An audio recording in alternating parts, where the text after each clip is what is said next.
2-1. Yeah. Welcome to BPL Season 8. We got Buddy on the cam, on the mic. Wow. Hi, I'm Buddy. being held against my will. Please help me. Yeah. Please, this Blink. us, please. You don't have your camera and you Save me. can't blink twice to escape. Joke's on you. Oh. Oh my gosh. Yeah, there's chaos happening tonight, everyone. Yeah, talk about the schedule, Yeah. you know? Want to talk about the schedule? Yeah, yeah. I don't know. This is A-League, by the way. This is awesome. This is A-League. This is the advanced league with all the cool people. It's Okay, true. Hey, Biscuit's here now. Biscuit's here to save me and let me Biscuit. leave. We are live, by the way. And here's today's schedule. Wow, look at that. We're doing Noble Steed versus Snowdrop up first. It's going to be awesome. It's A-League. Then we're dropping down to C League and doing Goblin Goobers versus Boundless Waltz, I believe. And then at 10, we got a Turtle X versus Six Kingdom. Yay. Awesome. Yay. So during this time, I don't have a graphic for it, but there's going to be the C League Sunday, which Spooky's going to be down there being scuffed and all having fun with it. I don't know where they went. They might be like in the C League Union if people want to, harass Spooky. So Yes, I do. Raising my hand. Yeah. So once you're done here, once you're released from your prison cell, you can go do that. Right. Freedom. Yeah. Yeah. Here, want to talk about the teams that you know so much about? Yes, of course. Tell us I know about those every teams. single person on this team individually. I've been best friends with everyone here for years. I know where What's your all of favorite they thing live. about PJ? I really like that they capitalize the two things in their name. That's really cool. That is cool. That's an awesome thing about PJ. I like Wi-Fi's picture here. This is very inspiring. Well, often known for playing not Overwatch, apparently. I still have to go through That's all awesome. that. I actually do. I do know Wi-Fi a little bit. Wi-Fi listens to Steely Dan, and I really like Steely Dan, so Wi-Fi is awesome. Okay. And on the other side, we have Snowdrop. Yeah, once again, I know every single person here individually. All my best friends. I played ranked with Turget once, I think. That was cool. Osiren does the logos! I love Osiren. Hi. Ow. Wait, why is the siren red? Can we talk about that one? Wait, because we haven't done the fun thing. Let's see. Wow, well that's awesome. Here, let's go back to casters without me on it, and we can talk about the wonderful maps we're gonna see. Let's But we're still there. Let's get rid of me. Let's get rid of me. Look at Jess Bunny. Oh no. There we go. Biscuit. There we go. Yay. We can talk about the maps, and then we'll show you the bands. But I'm gonna let you two have fun and yeah. And I'm gone. Wait, where am I on this screen? This is a jail cell. It is. Yeah. It's my bad. It's like a big thunderstorm here in Mexico. Oh no. But we will survive. We'll be fine. I'm happy. My name is Biscuit. It's gonna be the Bunny solo cast of the century. I'm just here to give tips, but yeah, Bunny. Since you know so much about the teams, you should know that Noble Steed had not the best game last week. Definitely. Oh no. A little bit rough. Yeah, they had a pretty quick loss against I can't quite recall the team that they were playing against. Snowdrop on the other side. I'm not too sure that I've seen them play just yet. But you know what? I'll be positively surprised. Noble Steed looking for a win, especially after like such a bad last week. I'm sorry, you just gotta call it by what it is. I remember there was a soldier on the enemy team that just dropped like a 49 and like 1, and it's just unplayable. Hey, listen, it's alright. Like we all get our ones, sometimes we have a bad week. Doesn't mean a bad century, unless your name is Bunny and you're being held hostage. Anyways, first map is Midtown. Let's go to New York, the Big Apple. Congratulations to the Knicks, by the way. True. Nixon 5. Ba, Nixon ba, 5. ba, na, na, ba, ba. Everyone loves Smithtown. However, we do have Runa Copy on the for the next one, guaranteed. And the New Junk City for my dear venture players and Shambali, should we need it. But yeah, I'm excited to see what they bust And there's out. pigeons. My life couldn't be better. Immediately loading pigeon in the Pride. Happy Pride Month, by the way. From all the animals like on the maps, the pigeon has to be my favorite. Like there's like the penguin, and then you have. Like, you know what I really like? I really like the garbage bags that like jiggle when you punch them. On first point. Yeah, on first point, right next to the stairs to get to the subway. There's some trash bags that I really like. Yeah, and you punch them and they jiggle and they're stinky and they have a bunch of flies around them.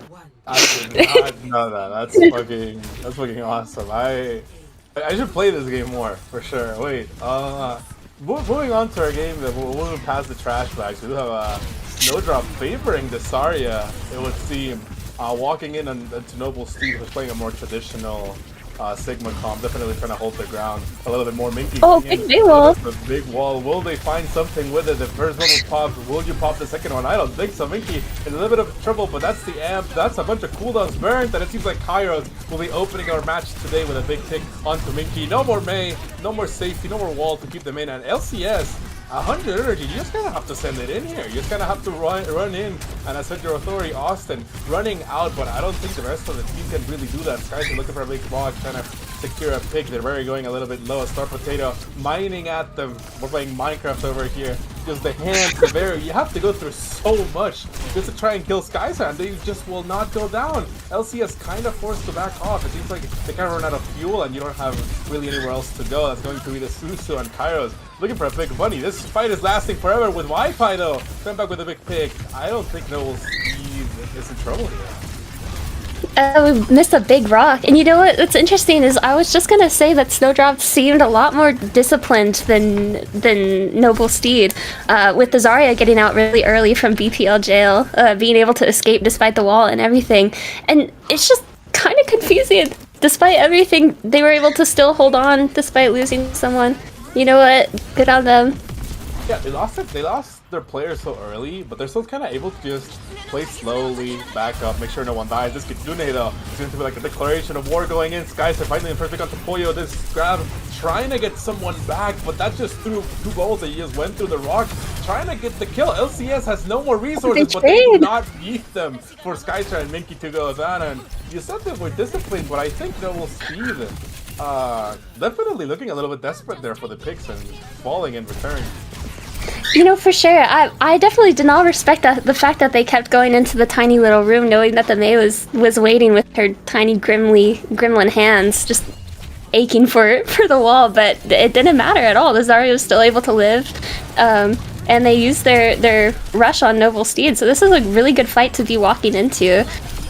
Yeah, and just as you were saying, it's a beautiful fight because everyone's bleeding out. Oh no! I don't want to move anymore. Just get me out of this fight. I was going to be five man down for Noble Steed Austin with a little bit of extra reset time. Oh, pause. Wait. We're PvP. This is great. This is great for us. We get to talk more. We get to talk about the jiggling trash bags in I'm telling you, they're there. I know they're there. I'm not crazy. I've never seen them. Like, straight up. They are. So you know, like, on first point defense, there's the stairs to get up to the subway station, right? Okay, yes, it's true. And there's a little dumpster next to the stairs, and right next to the dumpster in the tiny corner, there's a bundle of little trash bags. And if you punch them, they jiggle, like the thing on Busan. Huh. I think I've never seen this. I know of like little random oddities around the map or like little details. You know the cow that you can like slap around in Busan. Oh, I love the cow so much. Right, like I know about random stuff like that, but I didn't know about the trash bag. I don't like Midtown. This map it kind of sucks. And apparently walkability, their game was having out. Back and forward. Don't let the New Yorkers in the chat hear that you don't like this map. You might be shot. Going back in. I'll be shot for my opinion. This map just kind of blows. I don't. You see, I think it's interesting, like having the second high ground, which Snowdrop kind of already securing pretty well here, but it's just kind of hard to fight it. Look at this on payload, Star Potato just securing progress. Wi-Fi trying to get them out, but it looks like this Flux is gonna be going early. Like, Susu onto the Zarya, I guess. Good Susu from Luca, and looks like the barrier to try and get them back in. Buddy, it's looking like a big fight. Minky looking to drop the Blizzard onto payload, but no one will be in on it except LCS all the way from over there. Ooh, grab used. Secures the and we just keep trading. Yeah, no, beautiful trade right here. So you don't go out empty-handed, but I think they still lost this one. Buddy, I think Minky, good play right there. What a really unfortunate fight to have to go into when you're on both sides here, having to use so much. We came into this fight with both teams having a good like ult economy, and now looking on each, we don't really have that much. Noble Steed looks a lot more like promising with coming up on the Kitsune rush as well, but on the other side now we don't have anything. We whiffed the pulse. Unfortunately, hold this. Unlucky rubber ducky. You know what? We're gonna make things happen on Snowdrop just by being Oracle. See? Oh, looking to make things happen. No. High ground, looking for. Maybe I spoke too soon, and LCS is just dead. Unfortunately, LCS has no respect for this Mei and the grimy little hands on this Mei player. It's really unfortunate. Minky, please. I love that you kind of jumped into the high ground, trying to get something to happen, and I guess something did happen. They did go back to spawn, and Star Potato falling a little bit after with Kairos as well. And just as you were saying, their ult economy is kind of messed up, and Noble Cena has 3 ults for next fight. Yeah, so as I was saying before, when I thought that Snowdrop was a lot more disciplined, I'm a liar. LCS, please get with your team and do not go in without your team, because the Mei is there, please. I beg you. I like the energy. Oh wait, absorbing the rock, but that means that you're gonna eat this Flux. There's nothing to really make sure that you're alive, and Poyo goes down before they can build that beat. Wi-Fi finding another pick up the Star Potato who was diving onto them, and Kairos will be rocked away. And LCS, maybe they live, maybe they don't, but I don't think so. It's going to be the final nail in the coffin unless this Kiriko's gonna be able to keep them up, and they do. Good job on not getting staggered, and now we see the pick swap from Xion to Sojourn, which I think is good, right? Like, they're playing the longer ranges. But, Bunny, 60 seconds, and you gotta make something happen. We really do. You know, looking at Snowdrop, we have a lot of ults coming up. It's just how we use them against the Noble Steed, who has a lot of ults as well. You know, it's hard to get past Geyser, who has been so consistent, as well as Wi-Fi just picking away at the whole team the entire time. Going in with the Blizz. Oh no. Yeah, it's terrible. The grimy hands of the Mei, just as we were calling them, forcing them out with this Blizzard. Maybe Star Potato gets out, but I don't think so. Bunny, oh my god! Another pick. And 35 seconds on counting. Yeah, again, it's just, I feel like they're rushing into things a little bit too much before really getting a plan, right? You're getting interrupted by Skysayer, by Minky, and then Wi-Fi's gonna have Bog, you're gonna have Bubble, you're gonna have Rush, and Snowdrop only really has this grab to try and make something happen, but it whiffs! Or it doesn't whiff. Minky with the wall keeping them up, walkability, finding the trail of the Star Potato, 3 seconds and ticking. We still have to look at who will touch. Trying to rush back into point. Taking a small no, but we don't actually. Oh. That's tricky. That's tricky. Like the Mei is walking onto you, and you're gonna die. You have to kill the Mei, and then you kind of boop yourself off with your secondary fire on Zarya. It's just tricky. It's just a tricky situation, and I can't blame them. Super tricky. Listen, I'm not gonna be someone to like ego and be like claiming that I know a lot about Overwatch. Low key, I know a lot about logos. That's all I know about. But I do feel like there is a diva character that can maybe help a little. I think I can if agree. We're creative. I can see it. I feel okay. So you have going to feel the aura of the diva to understand. It's just on the Zarya. You kind of just have to walk in or do the goofy little bounds that LCS was doing, where it would like you're trying to get on like second point. And I think a diva wouldn't hurt. Maybe your team is not too used to playing the dive, but I mean you are on Tracer Sojourn, so you could make it happen. Like the swap onto the monkey, the swap onto the diva, Hazard. You know, there's a bunch of things that you could be playing. But I agree, Bunny. I definitely agree. I think it's just forcing the Zarya is not the best. And look at that, they're listening to you swapping onto the Diva with Okay, wait, I have Edward. too much aura. They can hear me. Guys, turn off the stream. Stream sniping isn't cool. But I don't think it's as strong on defense. I definitely think that the Sigma for Noble Steed has been working a little bit better. But Wi-Fi walking out onto the Soch instead of the Ash, definitely better. A little bit more mobility, a little bit of better capability at finding these angles. And Poyo, it's not even the Alaris, what we're saying, giving them a little bit more sustain. But once the pylon goes down, I don't know if LCS is going to have anything to help them. Just like now, look at this. HG bar a little bit too low. Luca working overtime to try and keep them up. Skies are looking for the pick. The Rock is gonna whiff, but it doesn't matter. Luca will go down even after the Susu. Kairos finding a couple of shots, but I think you kind of have to back away if you're Snowdrop here. Yeah, there's just not much that you can do when you're on like a hero like Diva and you just have Kiri. Not to say that Kiri has like bad healing, but in that situation, if it's just Kiri and you're walking into a grimy little Mei, then I don't know what you can really do. Yeah, and I think the Mei has just been working wonders, right? Like giving them so much defense. Oh my god, LCS coming back with a big pick onto Wi-Fi. Almost C9ing, but it seems like they're gonna be able to come back. There's gonna be no more block for Minky, so they're gonna definitely Wait, LCS is good here. for one. LCS is good for two. And now, hopefully they'll be good Can for we get a three third? on Can we this. get a third? Hopefully, I mean, I will hope Wait, Skyser doesn't 1v3. Wait, does Skyser get out? Skyser gets out? Yeah, no, they're super good. I'm gonna throw up. I'm so nauseous. I think if you're What LCS, is you're gonna be happening? tilted. You gotta be tilted after that. Oh wait, look at this. Engage onto the stairs, trying to not give them that high ground that Wi-Fi was looking for. Austin getting a little bit too low, but the tidal wave is gonna keep them up. The Kitsune comes out with the wall, getting them almost isolated, but not enough. Austin goes down first. Snowdrop with a big beginning to the fight. This bomb is gonna keep LCS healthy. Alive. Minky trying to secure this point. Skies are walking back, but you don't have hands, you don't have barrier, you don't have rock, and you're gonna go down. Buddy, good fights for Snowdrop. Really good fights for Snowdrop. I think it's just an unfortunate. I think that Noble Steed needs to be talking more than they are. I noticed early that fight that Skycer just decided to go off on a solo adventure and then finally regrouped with his team, and then you see Minky do the same thing, following in his footsteps. It's just, I think they all need to be talking together. Yeah, probably trying to look for a couple of engages that are a little bit less like, oh, I go here and you go here, you know, just trying to go a little bit more together because LCS is just picking you apart. Look at this Wi-Fi starting the fight with this overclock on top of the subway. Kairos will be going down first thanks to Minky. The shot finds Luca and the TP is gonna keep them safe, but I think the point kinda has Noble Steed's name all over it and you won't be able to come back, or maybe you do! Wait, the big sun, but the barrier blocks it instantly! Good job from Skyzer. This bubble's gonna keep them up for a little bit, but it seems like it doesn't matter. Oh man.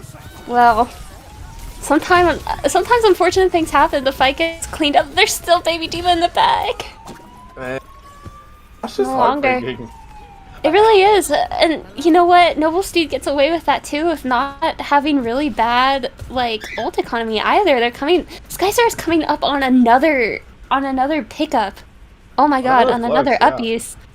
And you don't really have anything to be safe against it. Like, yeah, nothing at all. Like maybe that's good Susu. Oh my god, Tyro. Oh, it's an early pick.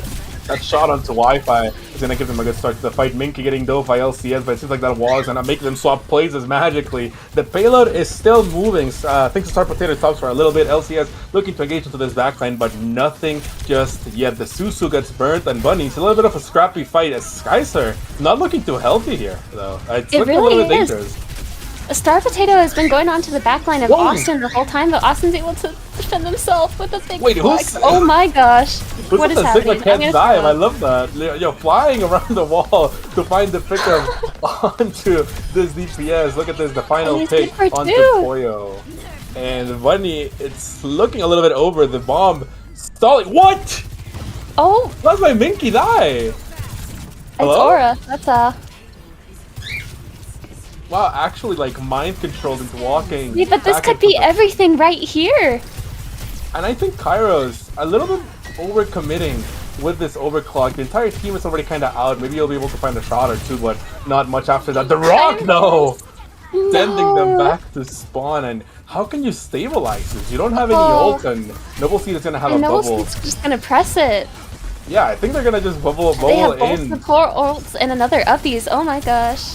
An uppie's coming up, that's for sure. Look at this, the bubble comes out. I'm not quite sure on who. It's gonna be on Austin. Doesn't quite find the pick, but it doesn't really need to. Poyo, the only person who was gonna get an ult, dies. Wi-Fi gets traded into this fight. Kairos goes down though, and that's 2 people down for Snowdrop. A rock that is going to miss, but you still have the advantage in numbers. Star Potato, no more fuel. No one. And the uppies is here. It hits. Are they good for Suzu? They are. It's over. You know what? Despite everything last week that you've heard, Noble Steed pulls through. That's the goats. Minky, what are you doing? Skycer, what are you doing? Wi-Fi, what are you doing? This whole team, they seem a lot more coordinated than what you described them to be. Yeah, no, definitely. During that first game, again, I don't want to call it like it was free or anything for the other team, but it was definitely looking a little bit rough. Especially into it was like FAMAS, the Sojourn player. It was just so hard, but I love seeing that Noble Steed is definitely picking up the ball here and coming up with a very good win against Snowdrop in this first map. And I like what they were showing, but just as we were saying, Snowdrop looked a little bit rushed for sure, Bunny. I think they were rushing into things, jumping in. They would kind of just get walled and just kind of die. Like I don't think they were respecting the Mei enough. Like how much damage the slow, how much damage like just being separated from your team with this like 700 HP wall in between you is. It's just, I feel like we gotta slow their game down a little bit more.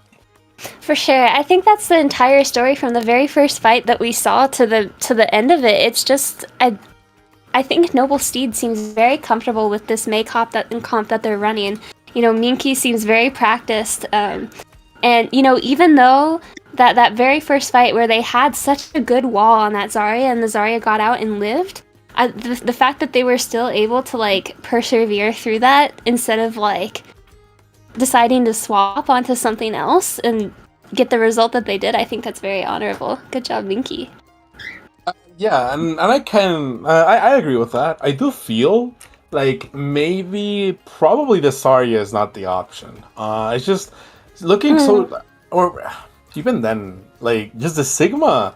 Maybe you have to mirror the Sigma. I'm thinking just so much sustain, but I definitely think the comp was a little bit better on the side of Noble Steed. But we gotta dust off what happens in the first game because we're moving on to Runasapi, and for those that do not know, this is gonna be first to 2. So this could be it for Noble Steed to secure their first win in the season, or for Snowdrop to do the same, since they also hadn't been so lucky during the rest of the season. That is also Noble Steed's first map win, so hopefully they can convert it into a full win today, Bunny. But looking at the bans, it seems like Snowdrop is banning Mizuki.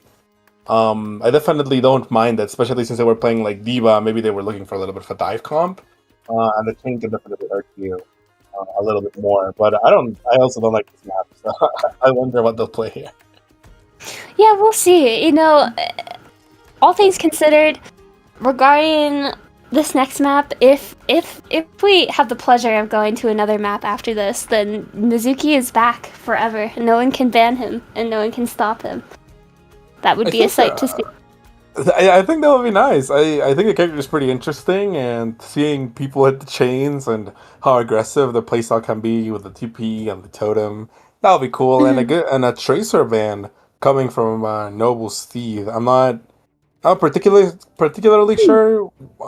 It's probably a ban for Star Potato, who was not looking bad at all on the Tracer. I don't think we're above player-specific bans here. Definitely a very annoying character to have to deal with, especially if you're a backline player. But I do think it's a very interesting ban, considering that I feel that most of the time, Austin on Noble Steed was able to do very well and not get hurt much by the Tracer coming onto the backline. I don't even think that I remember seeing a whole lot of pulses, too, that were very, like, substantial. Which, you know, to be fair, was probably the goal of playing the Zarya in the first place, to toss one into the big pit. But I don't know. We'll see. Now that we have to change up comps, maybe it's more of a comfort hero that they're trying to make the other team less comfortable. Yeah, and even if they were not that big of like a nuisance for your team, like even if Austin is not dying as you were saying, or like even if your backline is really not having to burn that many cooldowns for them, it's still like, hey, I don't think there was anything you really have to look out for. Like their comp, they weren't like counter switching, and you were looking very dominant on that first map. So just as you're saying, I think it's not a bad idea to try and ban something specific that is like, hey, this could be annoying, or like this could require a little bit more thinking to try and suppress. And it's not a bad it's not a bad ban, especially in a map like Runasapi, right, with so much capability to swap over to the other team's side, especially through middle, through coast, to the other coast on the other side of the map.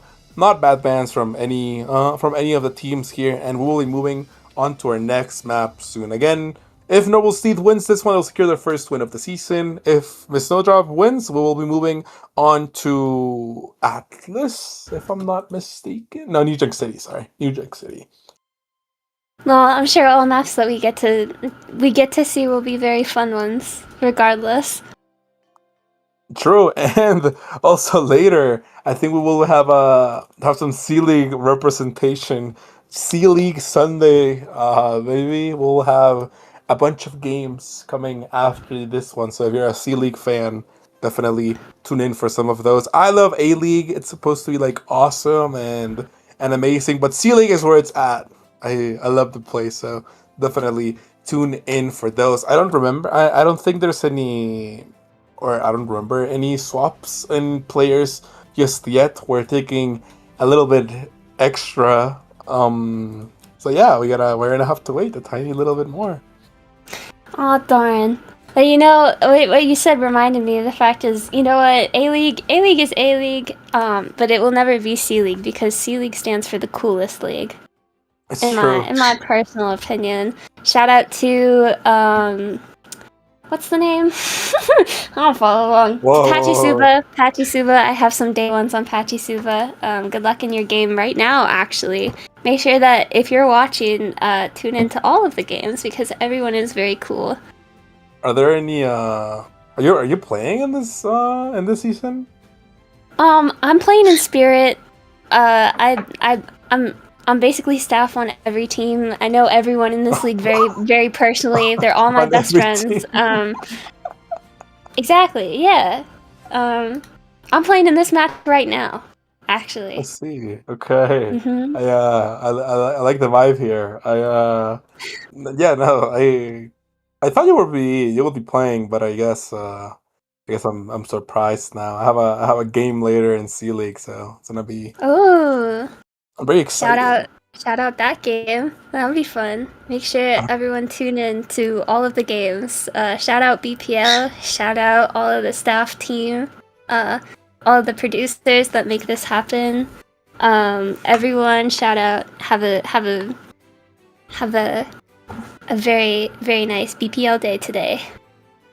True, and the last BPL day of the week before we all go back to whatever. Honestly, it's summer vacation. We should all be relaxing and doing I don't know, something else. Hopefully, where is my game? I am running out of things to shout out here. Let's see. Shout out my birds. If you hear my birds, they're two. There's two of them. They like Overwatch.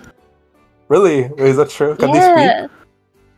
So they don't have the vocal like capacity to mimic like human words, so they don't necessarily like speak, but they tweet, you know.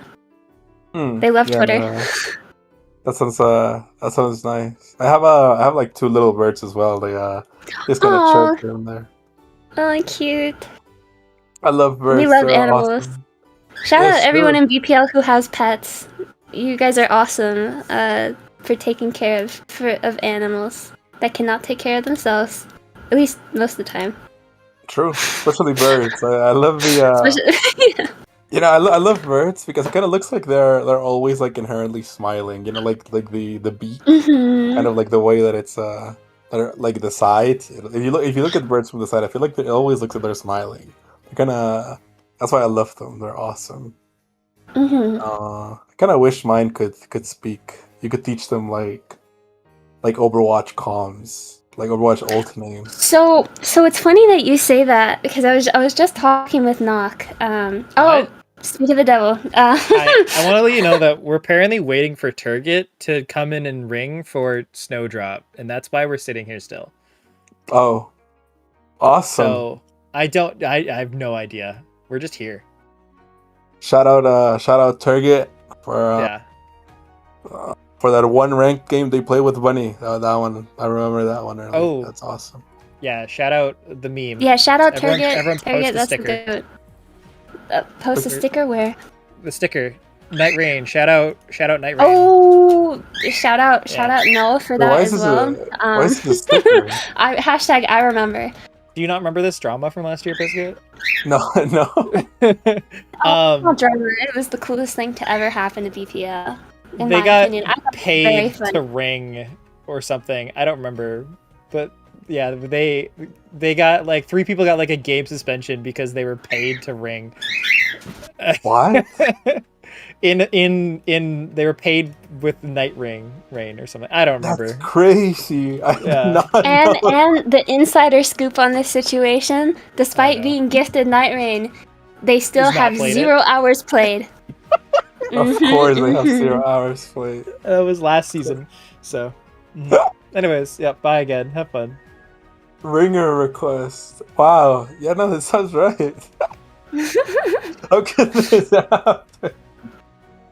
And that's definitely a sticker. Wait, I actually can't believe that someone got. The game is $40. It's a ringer worth $40. It you know what? It really is. Yeah. This BPL shit is very serious. God. I have a gif of that somewhere, but I'm not gonna go and try and find it. This is very serious. There are lives on the line right now. On God, wait, and so when my life is on the line right now. I'm still in my jail cell. Please free me. Whenever I've rang, I haven't paid. Hello, can I be paid in Night Rain as well? I need. Well, right, yeah. You know what? Everyone needs Night Rain. Someone tell Null that we all need Night Rain. That needs to be funded immediately. You know, I do have Night Rain. It was awesome. $40 for a ringer. Wow, I mean, low key. I don't like just like a Domino's pizza. I feel like I would settle for that. What are your thoughts on Little Caesars though?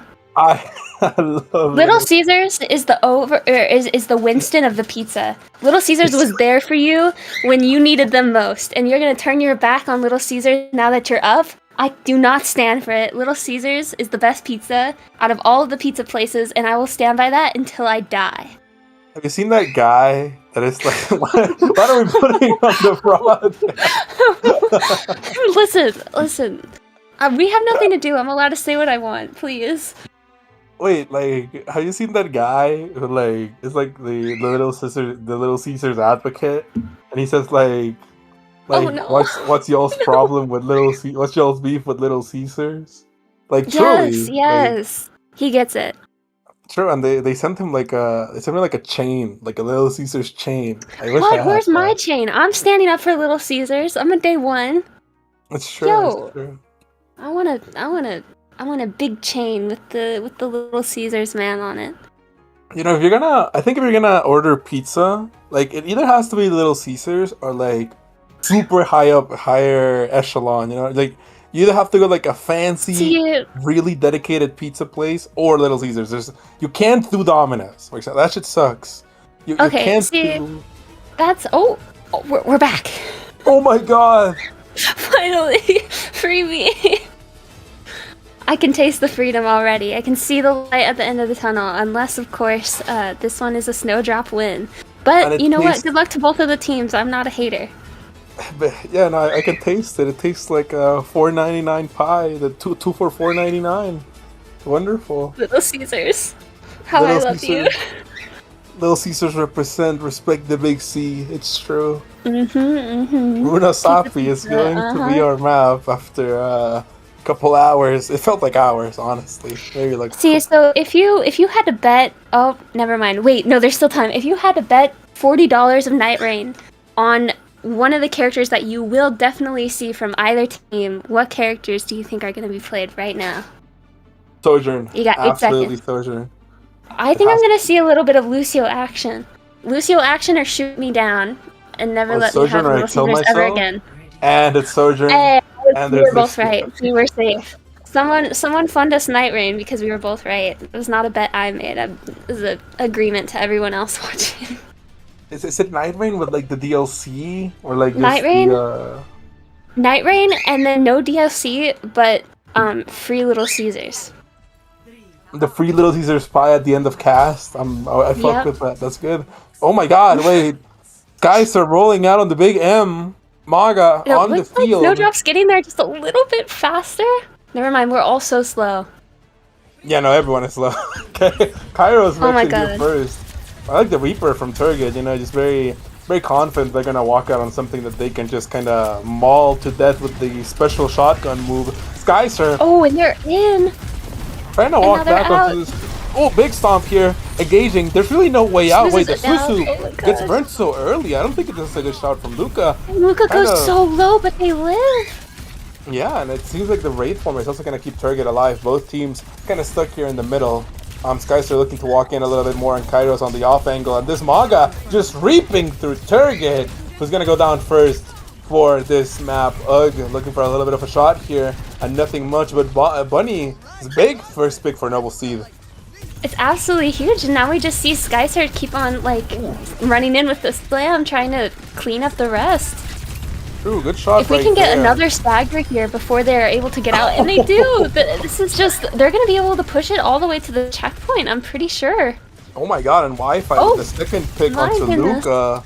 LCS going down, losing your tank, and that's 3. Wi-Fi is good for 3 on the Xion. Turget not being left behind, finding a really good pick onto Austin, but I don't think it matters. I think this is going to be checkpoint probably for Snowdrop, unless they're able to come back with Poyo's speed.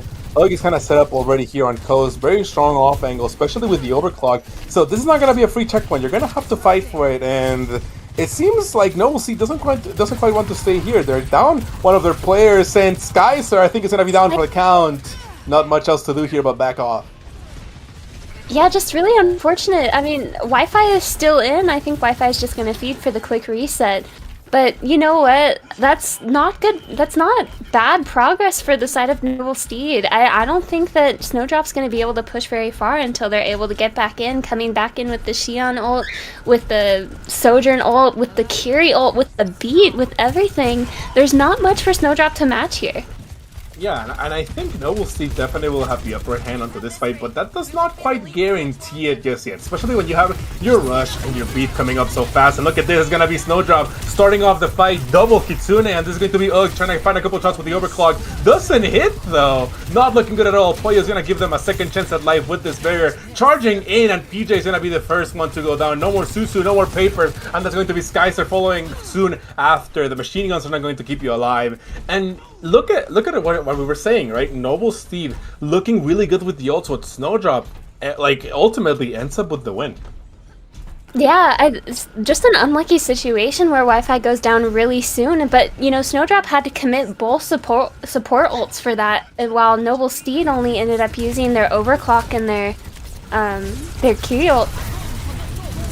Oh, not as much safety. Austin almost C9ing LCS, trying to find that pick before they could slam down to the ground, but it is not going to happen. Wi-Fi finding the revenge with the first pick onto Kairos, but that is not going to be enough. LCS finding them during the ult. The Soldier's going to find the pick onto Poyo. No more speed for the side of Snowdrop, and it seems like Skyser might just be able to find the pick onto LCS as well. No more cardiac overdrive, and that is going to be the fight win for Noble Steed. Just as you were saying, it doesn't quite matter because that first win is so expensive, or maybe it does because Snowdrop is back so quickly, Bunny. So quick, and with 2 ults and coming up on 3, I think that they'll just be able to push this. Skyser is going down really low. And they have to burn the cardiac overdrive. Big bubble onto Kairos, is gonna engage and into this backline, but it feels like they're not doing any damage. Soldier's gonna put an end to that. LCS though capitalizing on so many resources being invested onto the backline, finds Wi-Fi, no more damage onto that main tank. It's going to be 83 meters and counting. Bunny, the bot has not been stopping at all, and Snowdrop just keeps getting meter after meter. Skycer is so low, and no one's going to keep them up. Turget looking for an overclock, and the pick will not happen just yet. This Lucio playing with fire a little bit, and they will go down. Austin not going to be in this fight anymore, and it seems like Snowdrop has won the fight again. This Kitsune, though, a little bit random in my opinion. A little bit, yeah, but you know what? In the heat of the fight, you just do what you want to win. I honestly could see Snowdrop here pushing it all the way to the absolute end. Despite losing, like, an even pick from both teams and having Wi-Fi come back sooner than Snowdrop, they still won that fight. Guys are no longer on the Maga. I think it's a good shot. You've just been burning so quickly. And this gives Wi-Fi and Sojourn a little bit more space to work with every jump and bubble that you can hit. Look at this UG. Trying to be a little bit sneaky. The overclock will definitely give them value. The Kitsune is out, and that means the fight is starting. Will they find the pick up to Kiriko? That's going to be the TP out. No more bubble, and it seems like everyone just is gone from the screen. Who are you shooting? We're all hiding. We're being more sneaky than UG was trying to be at the beginning of this ult, and he just dies for it. Oh, Wi-Fi getting in there, though. Doing some dirty work on the Reaper. It's not Friday. Ooh, oh, I almost thought we... burning the beat for, in my opinion, no reason. It's going to keep them up for a tiny little bit longer. It does find Skyster as well, giving it a little bit more HP to work with, but ultimately this fight has been long gone. Like for the hands of Noble Steed, Wi-Fi getting bursted immediately. And I just gotta call it, LCS is doing so much, and just a tragic overclock from UG. Like, you pop it knowing that they are there, but the kite from Snowdrop is perfect, and it gives them 0 value. See, and now we're going into this fight. We don't have much ults on either side. We're looking at Turget's overclock and Kitsune Rush for Luca, but we have Reaper Friday and we have a Primal Rage coming up. We're kind of even, but I feel like this will still be a fight win for Snowdrop. Yeah, look at it. I do think Snowdrop has the upper hand here. The Black Horse here being Wi-Fi was definitely fishing for a not obvious at all Death Blossom. 4 people stacked up in there, and I think the Reaper gene is calling. You have to go in there. Look at this Sojourn, no more slide. The bubble is being burnt, and Noble Steed slowly regaining their space. The jump in from Sky is going to give them some more space, and this is a Blossom if I've ever seen one. 1, 2, 3! Finds the 3, LCS puts an end to it, but I think by then it's too late. Wi-Fi being disciplined enough not to pop it instantly on Skycer. Just a textbook play. Give them space with your monkey and let the Reaper clean it up. Exactly. You know what? Good on Wi-Fi despite having to, despite losing or not losing, but dying that fight, coming back. Oh, but we're going early. Turget, a little bit of an ego I'm sensing here. The pick up the PJ. Will it happen here? Shooting nothing right here. Ego, but he's good for it. Are we good for 2? We're good for 2. Turget. Good for 2. Who do you think you're watching? This guy made us wait like an hour for the game, but definitely paying off with those shots right there. I love that it's such a risky play, but it pays off handsomely. And Snowdrop back in the driver's seat. For sure. You know what, Turget, it may be an ego play, but well-deserved one, for sure. Guys are immediately engaging back onto them alongside Wi-Fi, dropping a little bit low after the overclock. LCS is just bleeding out, and there's nothing else you can do here. UG looking for another chance to have a big moment in the sun, and they will have it! Good for 2. Big railgun ready here, but I don't think he will find any targets. Bunny just back and forth, back and forth. Both teams don't want to give an inch. The entire time, yeah, it kind of makes watching a little bit nauseating, but you know what? At least we have Turget, and at least we have Wi-Fi making these good ult plays from each side to make it very, very entertaining. No, and I love that that both plays were like commanded by. Oh my god! I didn't even get time to speak. Kairos engaging onto Austin, not even giving them a chance to maybe hope and get out. Look at this going to be the Graviton Surge, finding Wi-Fi but not much else. Skycer trying to find their pick onto Kairos, but it's not going to happen. Monkey being ran down by Shion, and that's going to be the bot going back again to the side of Noble Steed. And we're coming up on 4 ults, a minute 30. And I'm sorry, Bunny, but you have to win a lot of fights in a row if you want to make it back. For sure. Oh, but we're going again so early. so early into these fights. Again, it's just happening so quickly. Ugh just gets beamed down instantly. Maybe a little bit too overzealous onto their engage. It's going to be the Kitsune Rush as well from Snowdrop. Maybe a little bit of an overcommit, but not really, because Turget just went down. And this Primal not really finding much other than a little bit of safety for Skyzer to not go down instantly. No more bike for the Xion on the side of Snowdrop. But again, Skyzer just can't quite find the target. Everyone is too healthy to dive. And you lost one of your players a little bit early. Turget is back for the side of Snowdrop, and I think, again, they have the lead. LCS has so much energy, but the beat is going to come back to restabilize them, find a little bit of an engage again. LCS dropping a little bit too low, and you have to keep them up, but you cannot do that against Wi-Fi, who's going to burn them and send them back to spawn. 70 meters, 20 seconds, and we're going to for sure move into overtime. Bunny, hopefully just one more win, and I think Noble Steed could secure the win today. It just really ends up coming down to how Wi-Fi uses this ult coming in. You know, Snowdrop has so much coming for them as well in terms of the overclock and the grab. Ooh. And here we go. And just as you were saying, with the overclock, Turget trying to put something on the board. Look at Wi-Fi though, being patient in this corner. LCS finds them. Doesn't let them though. They know that they have the Blossom and you secure the pick. Don't give them a chance to get out. Turget is gonna find PJ as well, and there's gonna be no more healing. Kairos will go down, but I have a feeling like we're going to map 3. Bunny, I think this is it for Noble Steed. I think so. It comes down to it, and now the monkey is gone as well, and there's no one here to contest it, and it's, as I said, here we go. No more Mizuki bans going forward. I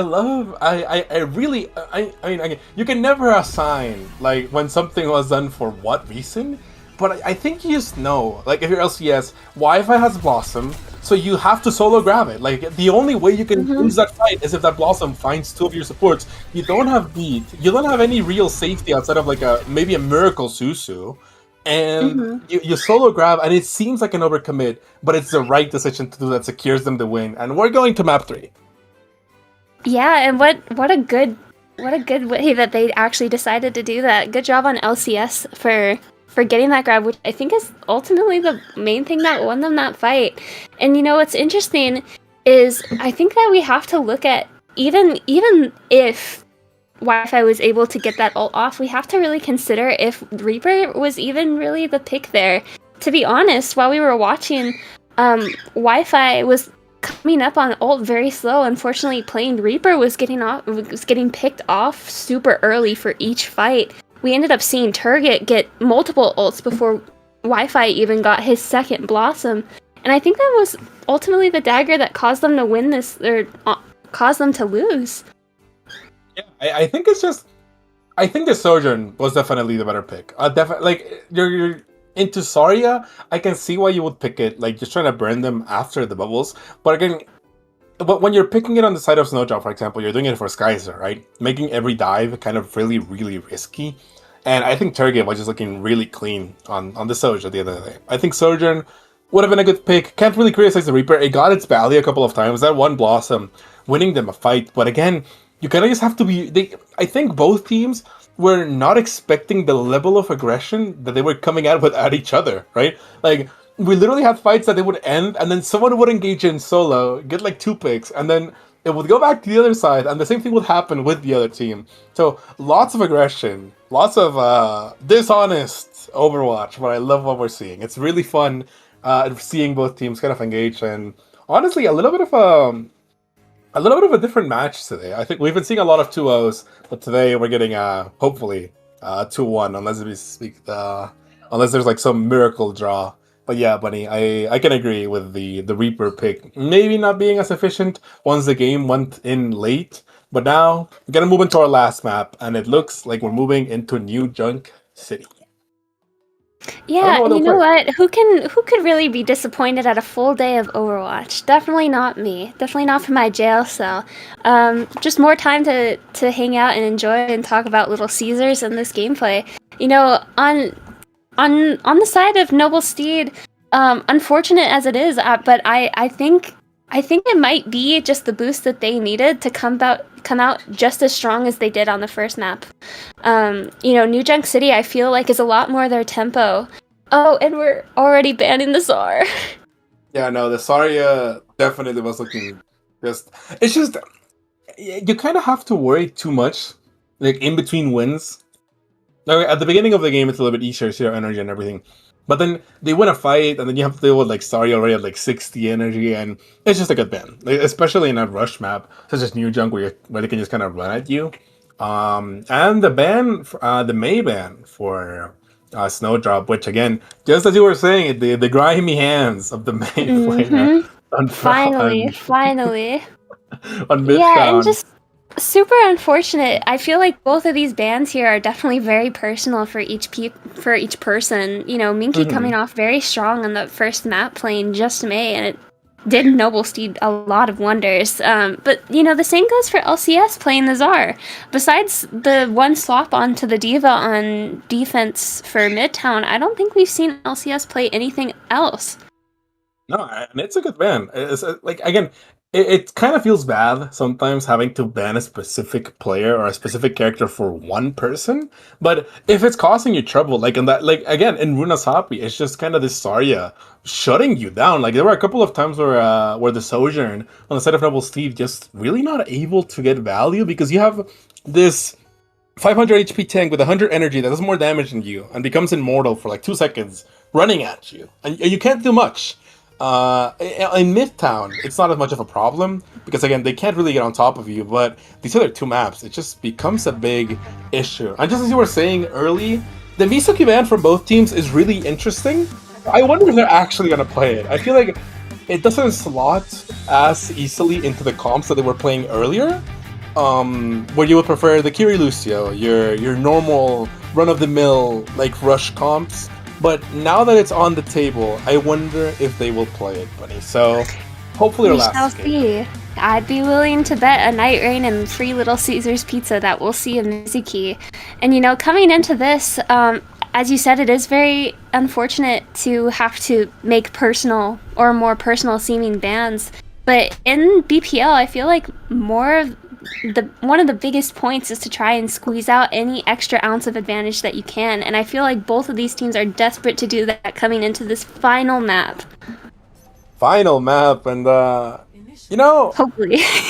whoever wins should be I think BPL should sponsor like a Little Caesars pizza, like a $9.99 combo for like whoever wins the league. The BPL meal. Yes, the BPL meal. I mean, like a 3-liter Coke to go alongside it.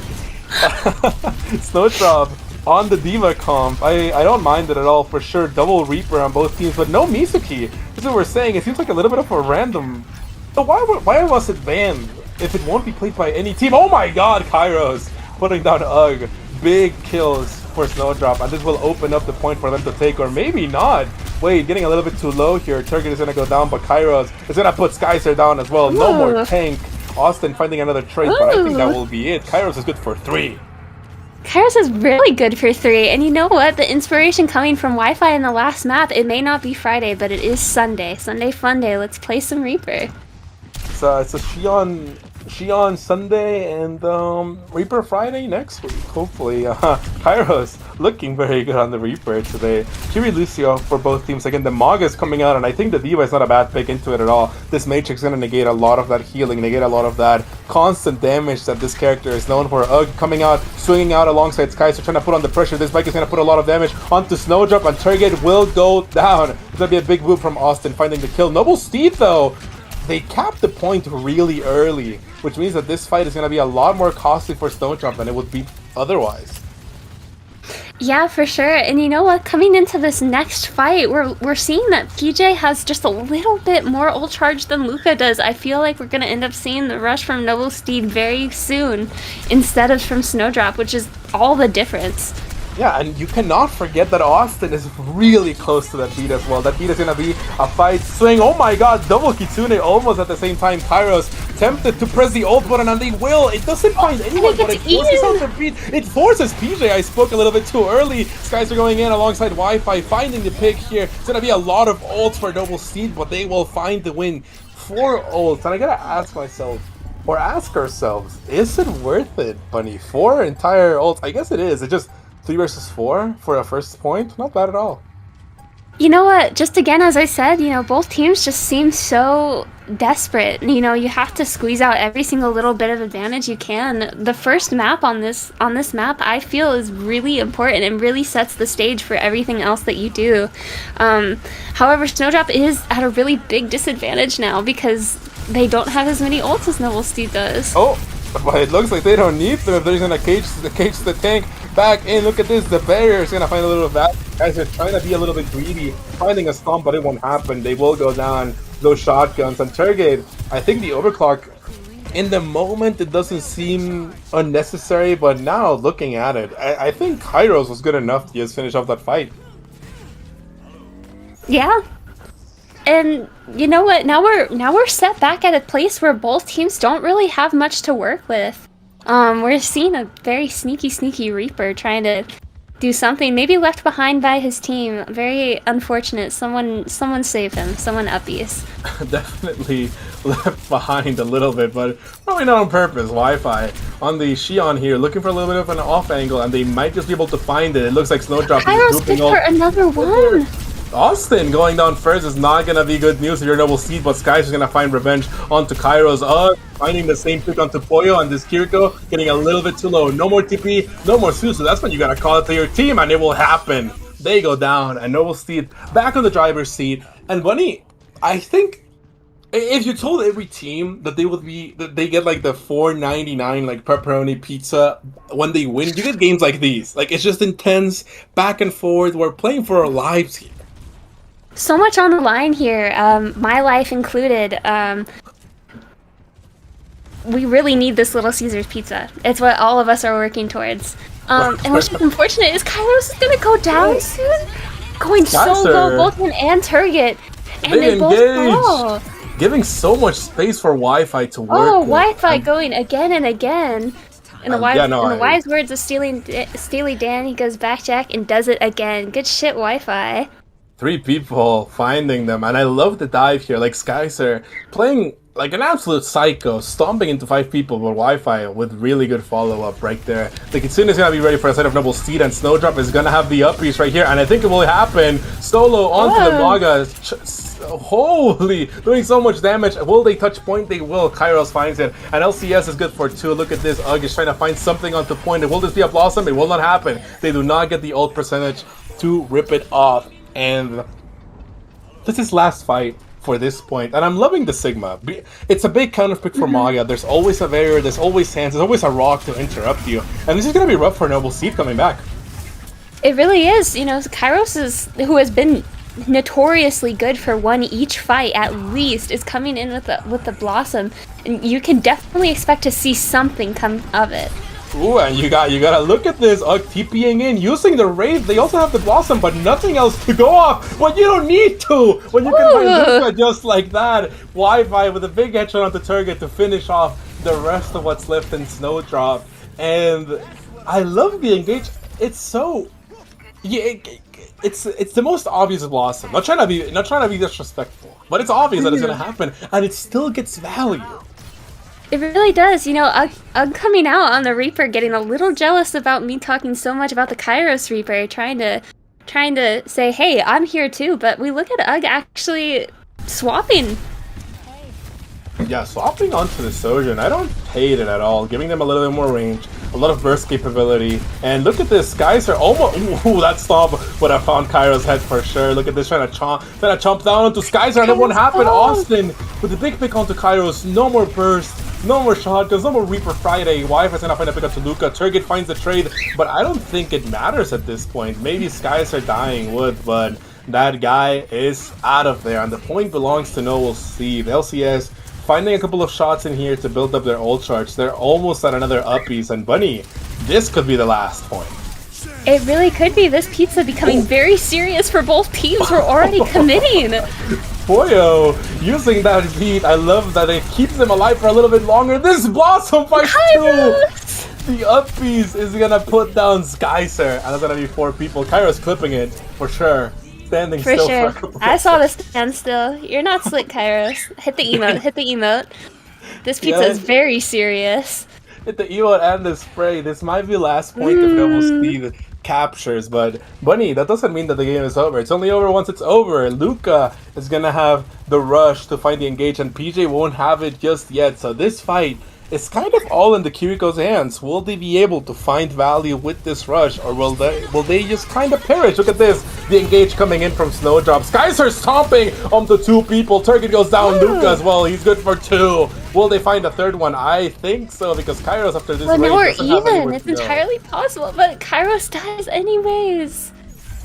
And that's the point. Once again, in the hands of Noble Steed. So it's gonna take at least a 60, and LCS might get staggered here, and it looks like, yes, it will happen. Austin secures the pick, Pollo goes on as well, and those are just some staggers that you cannot be allowed to happen. Target happens well, and Skies are just ripping through what's left of Snowdrop, and this is gonna be for sure last fight, and thanks to those staggers, you're kind of in a rush to hit point.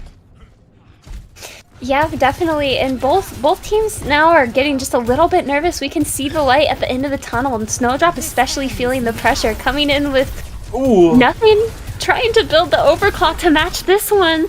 It's not getting anything so far. Austin rocked from so far. LCS finding it when they need it most. A miracle pick. And look at this Turget telling them, I can overclock as much as you can. Wi-Fi will be going down as well. And not the most disastrous loss, but still a very significant one.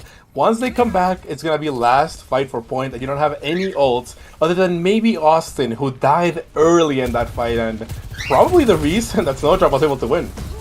Yeah, now we're just looking at this point to see if Snowdrop is able to snowball this tiny win into the rest of this series. I like the tactical pause from Kairos. Stream sniping, hopefully. The pizza has arrived. The pizza has hit the building. They can smell the pizza. They need it so badly, and that's all the motivation you really need, to be honest. I love the idea that we're playing for the beautiful $4.99 deal right here. You know what? I will personally sponsor the grand finals of BPL A League, and the winning team I will buy Little Caesars. You can write that down. I will.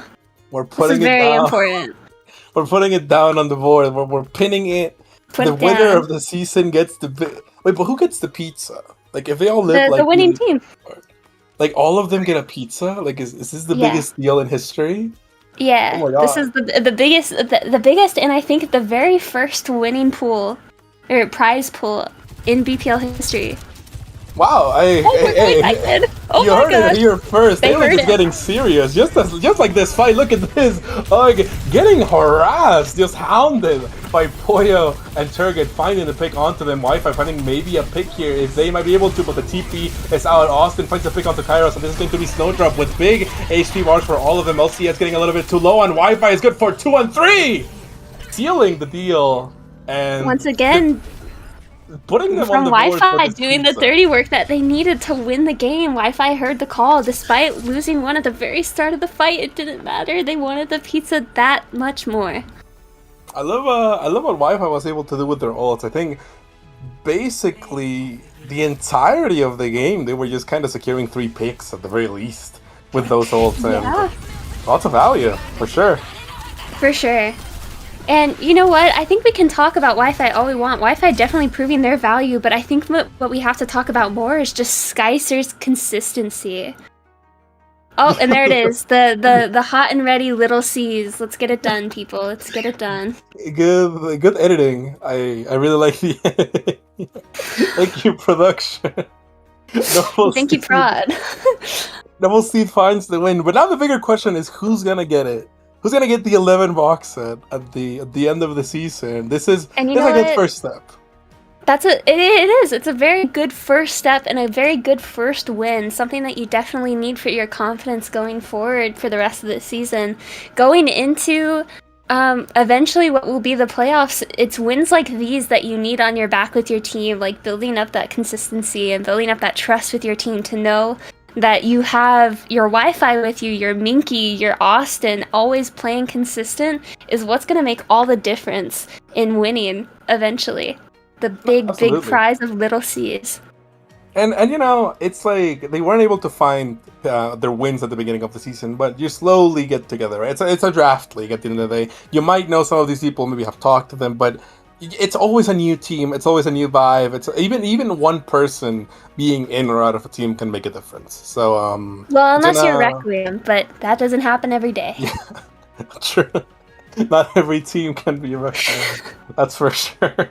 But congratulations to Noble Steve doing a very very good job on today's win. Working pretty hard because that was not an easy set at all. Noble Steve securing the middle place in the scoreboard, and even though it's just one win, later in the season, it could definitely affect you positively, negatively, never negatively, but still, it's gonna affect your seeding and whatnot. But I love the game that we had today, buddy. Yes, it was such a beautiful time. I can see the light at the end of the tunnel. I can hear the jangling keys of the jail guard coming to free me from my shackles. Um, so exciting. Also so exciting for A League moving forward with all of these teams. Now we're kind of getting a better feel for all of the standings everyone has. We're trying to see who is better, who's not doing so good, who needs to work just a little bit harder in scrims to really pay the bills. True, true. Not only pay the bills, but get your The sponsored Little Caesars. your sponsored pack of Big C. Gotta gotta say. I gotta say that's a big prize pool I've ever seen one for I A think it's the League. only prize pool that's ever happened, but you know what? We're gonna get it done. We Sure, will. The Little Caesars is very important. a big pool for a big league, and that was very fun. A reminder. Even though we just had a game right now, there's gonna be a couple of games coming up. There should be one happening right now, if I'm not mistaken. So definitely tune in for some of the games happening later today. This was the exception with A League. Today is C League Sunday, so go and support your teams. If you're a C League Union player, definitely go check. Someone might be streaming. But yeah, go and support your other teams of Bunny. Today we had a very beautiful game. Thank you for casting with me. Thank you for showing your love for the Big Mhm. C. Anytime, anytime. And just to wrap it up, let's get another big shout out to Biscuit. Thank you for casting with me and putting up with my little C's. Let's shout out all of the prod today. Thank you Knock, thank you Orange, thank you everyone. You guys are the greatest. And make sure you go check out everyone else that is doing prod for all of the other streams today and for the other stream that's coming or for the other game that's coming up right here in this one. Don't go anywhere. For sure, definitely. And I'm not putting up with it. I'm all for the Big C love. And yeah, just we were saying, thank you production, thank you players. There's a lot of stuff happening, so let's not delay it anymore. My name is Biscuit. Thank you buddy for casting with me. It was a lovely, lovely time. I will see all of you soon. Stay tuned.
Hello, everyone, and welcome back to BPL Pachimari League. We're going with the Goblin Goobers versus the Boundless Waltz for our second stream game tonight. I'm joined by Empty. Hello. Welcome to another stream of Sea League Sunday. We have Goblin Goobers versus Boundless Waltz. Should be a good game. Yeah, should be really good. They're both currently 0-1, so this will be their first win either way, so that's good to hear. Overall, looks like in the kickoff tournament, we did actually see Boundless Waltz get to the semifinals, whereas Goblin Goobers only made it to the first round. So definitely some more to pick up on the Goblin Goobers side, but we can only see as much as we see. 100%. Kickoff is kickoff, you know? Like, it doesn't necessarily mean anything. No, things could be flipped on their head immediately after that happens. So, I mean, here we are. Exactly. So, currently, both teams are unwinnable or without wins. You know what I mean? Without wins in Benderson. So one of these teams is going to have a win by the end of this. You look at these rosters. On the head, Goblin Goobers. I recognise most of, but not from BPL. I think a lot of you guys are new to BPL. I recognise them from SPTS and stuff. However, Boundless Waltz, a bunch of BPL heads. Branson Badge, Luke, Totoro, Hop, all recognise. I know a bunch of different faces there. You see anyone you recognise? Anyone know? Me personally, I'm still newer to the scene, so I don't know too much overall. So, never a bad thing though, because I kind of get to see what everybody's about for the first time. You know. I think if I know Boundless Waltz, I'm gonna take a wild guess and assume one Reinhardt. Expect Lucio. And I know it's a crazy guess, but I know Luke, and I know he likes a bit of Reinhardt. And the hazard ban, I assume this is immediately to protect the Reinhardt. If I had to guess. The Shion ban as well, actually, which is really good. Even with her nerf, she's still an insane pickup for most teams. And honestly, if you aren't able to handle it, she's going to one-shot half your team still. So, I mean, you got to be careful with that. Yeah. 100%. And we actually start on Numbani tonight, which is very fun and exciting. Yeah, so we see Luke on the Winston comp. Makes sense. Reinhardt, a little bit hard to get on this map. Expecting a lot of Winston. And we see Goblin Goobers running defense on the Mauga Soch Genji on Numbani. What are your thoughts on this? I think it's interesting. I think the Winston's going to be great going into that backline, but if Mauga's able to just destroy that shield, he's basically going to be dead unless he's able to get out fast enough. Lucio, again, really good for getting people in and out of places. Kiriko will be good to just jump in if she needs to. But against Juno, Kiriko should be very interesting, especially with the Genji and the Sojourn kind of just there to stop him. And then the Vendetta pickup from Boundless is really interesting as well. Yes, we need to see how it works. Kiriko Lucio from one side, Kiriko Juno from the other. We'll see how.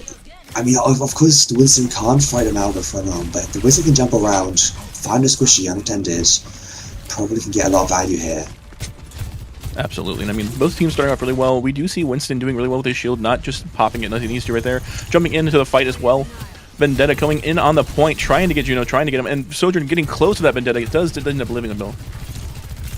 100%. The Genji is in. Lucio's kind of in. Everyone's a bit low. Lucio needs to escape and is caught out by Skin on the Genji. Gets traded though, but I think that's just a fight win. Yeah, the Mauga picks up 2 kills on both DPS and ends up having to push the Winston away. He is kind of just hanging out. Honestly, big win there for the side of Goobers. They're a really good early fight and a really good Sojourn pickup, and Mauga getting 2 is really good for him as well. Gets him closer to that ultimate and getting that cage around him. And actually, you're good. I mean, his high ground is really good for the Goobers.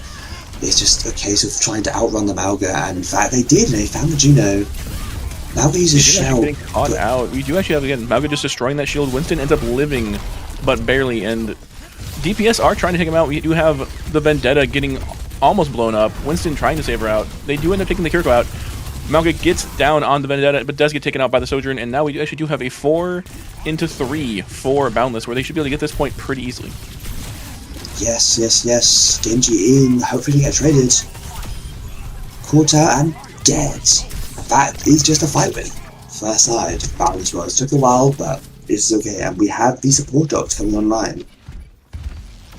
Yeah, I mean, we could see them try and go for the last second. The they end up getting there.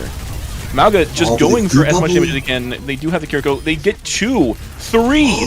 Goobers are coming back with a sliver on that point. What a disruptor shot from the side of Element. That's a free 4K from the side of Element on this Sojourn. And just slips through the fingers. Oh my, WysTome. Yeah, that is insane. That was a sliver left on that point, and they just were able to push through it. The Sojourn coming in extremely clutch. I mean, I think she's been clutch in pretty much every game that we've seen.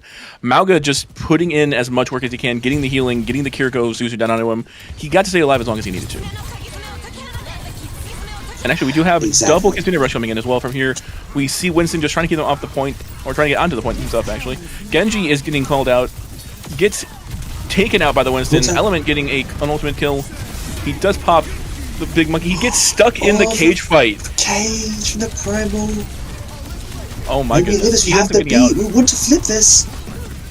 They could. Sojourn gets away just barely. He's going to try and pop down onto her. He does end up getting the kill with a punch. Mauga still, though, is just trying to take on that Vendetta. She ends up getting away with no health and is going to have to back up. Kiriko there to help her out. Winston's still hanging out in his bubble. We have more Suzu popping down. We do see Sojourn popping away from both sides. Triple, and Mauga smashes down, does end up getting the kill on Sojourn, almost gets the Vendetta, but she is getting killed up, and is doing a ton of damage to that Mauga as well. She gets smashed in a headshot. Oh my goodness. Kiriko, though, headshots galore onto Mauga, and ends up taking him down. This is looking like a really, really scrappy. It should be a win for Boundless Worlds, but the Joker TP's in, and we just can't find the kills. And that's just a fight win for Goblin Goobers. And Goobers is just keeping this point as they only have a second left on that clock too. Actually, I just noticed that. Holy moly! Oh my, yes. We're already into the overtime at this point. But Mauga's in again. Still. It is Mauga pushing Sigma off the point though. He's gonna get punched away and gets the kill onto him. We do see Totoro going down as well from Mauga. Mauga honestly just killing everyone on that point, and the Goobers are keeping them off that point. They're gonna get the overtime win. And that with the team kill at the end. That is insane. A full hold. It's just these scrappy fights from those side of Goblin Goobers always went their way.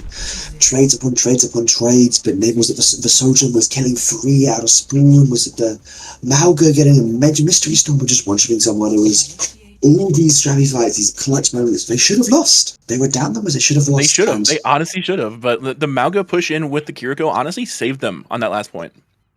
100%, 100%. I'm just looking really hard from the sides of Boundless Worlds. Yeah, I mean, Goobers just honestly needs to get that needs to basically just get the first point at this point, and they're good to go. So there's one good fight, one clean team kill, and they're good to go on it. But I feel like Boundless is going to have a lot more to know what they're going to do now in terms of defense with just, I mean, we have the Sigma coming out again, we have the Ana now, we're still keeping the Vendetta Sojourn, and we have the Lucio. Exactly. I see the Ana, like the Ana Lucio Sigma, so a little bit slow, a little bit playing for her. But the Vendetta, I feel like it's going to struggle there. Especially into the Onron May now. Like, I think it's a much better overall like offensive comp that they needed. The Onron's going to be very slippery. So I think if you can get in, get some good damage down onto the supports and just take them out, and actually switching it up to a Mizuki now instead of a Lucio. So we have Mizuki Ana for Boundless Waltz on defense here. I don't hate this. I think the Mizuki allows it helps with the Sigma. They work together quite well. With the slow, spammy play style, I think it works quite well. But if the Maui can go fast and now get a big stomp, it's just over. It's I mean, Sigma pretty much kind of solo holding in this little area right here, trying to keep him happy. He does run in, gets pushed past him, does end up getting rocked down. Nice rock. It was a very good rock. Hands out. He is actually stuck by Mizuki, but Sigma is gonna end up. He's so close to going down. Okay, he does end up getting taken down by the Sojourn again, and this is what we're talking about. They just need to have that first team kill, and they've got it almost. They're missing one person, and that is gonna be a Goblin Goobers first map win immediately. Just that. That's really just super dominant from the side of Goblin Goobers. There's not a mistake there made. I mean, honestly, I think they just played that just super well. They knew exactly what they needed to do, and you get to see the play of the game from Totoro on the Sojourn. Unsurprising. Yeah, bro, this has been the clutch cave. This still lost this fight. To show how good Goblin Goobers was in these clutch moments. When Sojourn's getting a 3k, but it's still clutch. I think she would have had a 5k if the Malga hadn't just jumped on top of her. Yeah, 100%. So, if you're Boundless Waltz, has to be a Malga ban here, right? It's like just immediate thing. I feel like if they don't ban the Malga, they've got to have some idea of how to take care of it. Like, other than like the Sigma that they tried or anything else. At this point, they just have to either ban the Malga or find a different solution to the Malga. And I feel like the Ana was a good option, but she didn't get to do anything against him. He was too far away from her. She didn't have the ability of just getting him heal blocked. So, I mean, it wasn't going to work there. Yep. I don't know. I think we're going to see the angle of what happens there. Is it Nuku Street? Right? I think so. I believe so. Yeah, I think he's. Magma is too obvious here, but I don't know. Maybe they see something else. Maybe Sojourn's the issue. Maybe they want to get rid of a Kiriko. I don't know. I don't expect to see a Sojourn ban, just because both teams, and this is pretty much every team at this point, always has a Sojourn playing that's extremely good at the character. So it's like you either, if you ban the Sojourn, you're banning your own person as well, which is a bigger issue, I think. Yeah, that is true. You always want to keep your players strong and not try and hurt them too much. Yeah, but with this being a push map, though, like Malga might not be the best option, but if they don't ban him, he could just literally be like one of those last second initiators where you just need him to be there. Yeah, 100%. And yeah, I don't know. I'm curious what we're going to see. Because Nukuji can play a lot of different things. I do expect to see the Malga if it's not banned. And I do expect to see the Sigma. Sigma's very good on this map. For the long sidelines, seems to be poked out quite well. I hope to see some Mizuki. This character's becoming more and more relevant nowadays. So seeing Mizuki would be quite with the nice. buffs to him, he's been really good. And he's just really good into like a lot of teams, especially like Malga with his ultimate. You can just block the entirety of it. Or not his ultimate, but his shots in general. Like any hit scan, he basically just counters entirely. Yeah, just forget also that constant pressure with that aura, that constant healing that just ramps up so much, and the damage in the chain is just that character's so strong now. And seeing teams abuse that would be really, really nice. Mix that from the whole Kiriko Lucio stuff we've seen. Exactly. Yeah, I mean, well, Kiriko's still in the game, but still. Kiriko's kind of like Sojourn. She's kind of like a staple. You kind of have to have her in the team just because she's so good at what she does and what everyone else does as well. Even if you ban her, it's like there's some other options you can still use. Like you can do the Mizuki like with the Lucio, you could do it with a Juno. Juno's also like a big pick or ban, I feel like, that could be in this one. 100%. I do agree. I think I don't know. Some teams do like banning Kiriko. I've seen the Kiriko ban throw teams off. But I wouldn't be surprised if we see it. I think it's just going to be a classic. I think that I'm willing to put, if I was a gambling man, I'd put money on Boundless Waltz banning Malga here. But maybe you want to save that ban for a later date. Maybe you save that ban for New Junk City. That's if they get there, though. That's the only issue you have. You have to be as confident as you can in terms of, like, if they have a Malga, we don't ban it, we can do something else against it. But if they have the Malga and they win with it, then the ban would have been the better option, obviously. Like, it's basically a double-edged sword you have to worry about. It's either we ban him now and then hope we can get the win anyway, or we don't ban him and see what we can do against him. Exactly. I think it's probably worth ripping the Malga ban now, because even if you get to Mat 3, it's just they might protect ban and then you're just kind of screwed. Exactly. And we do have the Ana ban coming in from Boundless, actually. So that's definitely an interesting choice. I'm not sure what they're looking to do with this at this point. They're trying to ban the Ana out. Sure. Right? Like I'm just gonna say sure and yep. Just hope Ana at this point. The Reaper ban. Yeah. I mean, it helps Malga. Malga's just going to be able to live longer now. yeah. It's just, that ban so confuses me. The Ana doesn't really make a lot of sense. I feel like it didn't like I don't even think Goobers used it last round. I'm pretty sure it was Boundless that had it. I guess the logic is they're trying to save the Naga man from that free to force him to ban a tank. Look, I get that, but I don't know. I feel like there are better bans. The Ana, maybe ban the Juno because they didn't play Lucio, and you want to play Lucio. The Juno's a good ban. I feel like the Mizuki wouldn't be a bad ban either because they did try and play it at the end there. But I see. I'm a little confused. I'm a little baffled right now. Like the Ana ban, I feel like doesn't make a lot of sense from either team. Like it didn't really do too much. Like we saw it for maybe 30 seconds, and that was about it. Exactly. I'm pretty sure the Ana was from the other team as well. Yeah, they used the Ana. They used the Ana, and then they abandoned it the next round. That's just sweet. I hope we see Reinhardt. I'm going to say it. I hope we see Reinhardt. I know Luke's a Ryan guy. I hope we see Ryan.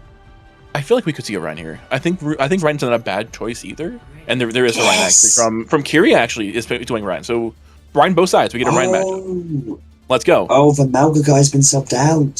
So we don't ban Malga. That makes sense. Okay, yeah, so Tylo was in first round. Okay. Now they're bringing in Kyria. Yeah. Okay, that makes sense then. Okay, that makes sense. They subbed the Malga guy out. So why would you ban Malga? Because he has to... Okay. We get more Vendetta too. We get more Vendetta play. We get to see a Cassidy now, and there's actually a Mora playing currently from Boss Face. So definitely interesting.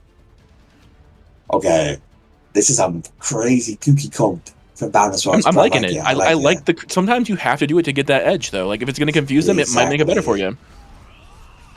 Exactly. I think I'd be surprised if we stick on the Mizuki, but I like it. I mean, we do have just early pokes from the Fire Strikes coming out from both Ryans. Ryan are just going to have a hammer off over here on this side. Just trying to get some early damage down. We do have Vendetta who can just go flying into the background. And we actually do have the first charge of the game. Pins him into the wall. Does get him very low.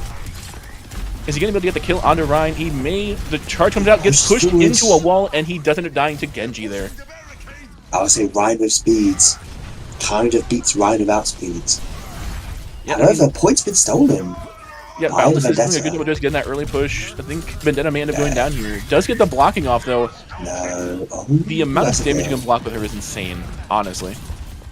It is. I think that's and Lucius up already. Yep, Lucius up. We have the Xion coming out now from the Cassidy immediately, so there's the Xion that they did ban the first round. Makes sense since I'm guessing Totoro likes playing the character. We don't see a Sojourn, though, from Boundless, actually. That is the current Xion that we have, was the Sojourn from last round. So, I mean, definitely an interesting choice. I will say, this is also I would say, this makes, because of this Ryan mirror now, every single league is Ryan mirror this weekend, which is nice to see. We love Reinhardt. We do. Reinhardt, honestly, honestly, Luke getting a good kill onto Punk's face, and the Lucio on Lucio action. Lucio getting a double kill now, getting the Sojourn out too. Mora trying to do as much healing and damage as she can. Luke getting another kill down onto the other Reinhardt, so that's a Ryan on Ryan action. And Boss Face gets the kill onto Genji. That is a full team kill again. Boundless Waltz coming back hard with that. Yeah, I think Boundless was realising they're playing the Mora, they want to play fast, you know? They want to bait out cooldown and just run them over. We've got Mora, we've got Vendetta, we've got fast. So if we keep doing that, they can win. Shatter coming out from the side of Goblin Goobers, but we have the Cole inside of Boundless Waltz. So maybe this Cole can help us sustain a little more of a fight. But the pre-fight is 9 vicious already. And actually the first, we do actually have just Ryan getting taken out immediately after the slam. We do have Coalescence coming out. Does end up getting pinned though immediately afterwards, and Kyria gets the kill. That is going to be 2 for none currently on the side of Goblin Goobers, getting that fight back and pushing the point now. Honestly, good fights from both sides. I do feel like the shield should have been up a little longer from Luke than what it was. That would have definitely helped with the slam, but it's how it goes sometimes. Exactly. And now back to more neutral. That was Pluto. Kids who pushed out. Blade as well. Yep, Blade coming out. No beat first one to that. Goobers is, dude, he just got 2 of them. Reinhardt is there to get the kill on him, but that is going to be 2 down for the side. And that's actually both supports, too, for Boundless Waltz. So they're going to get that easy forward spawn coming in again. And Xion just kind of hanging out in the side over here, just poking at the Lucio. She does have her ultimate now. Exactly. Okay, sorry, yeah. Ults wise from the side of Goblin Goobers, we still have 2. That's 4 ults from the side of Boundless World. Not popped early. But pinned! Oh, and she gets taken out immediately with the ultimate on. Oh my goodness. You hate to see it, but it's so good from Kyria on Goobers to be able to just pick her out immediately. And the slam misses because of that shield. Oh my goodness. Another kill for Luke. Luke getting 2 kills now from that, but also ends up getting their Vendetta taken down. Lucio trying to keep that point alive, does end up getting taken out as well by Luke. Luke is just going man mode on this round currently. 100%. That's all the ults expended from the side of Boundless Worlds and Zone, and we still have 2 from the side of Goblin Goobers. It's really hard. It is, because right now Boundless is currently behind as well on the point, and actually gets the more it gets taken out by the ultimate from the Sojourn. That's 2. Genji takes one out, but Vendetta is there to take a nice little headshot, and that is going to be a 2 for 3 on the side of Boundless. Boundless getting up on that one and trying to get that point pushed a little farther. Vendetta is backing up quite a bit though.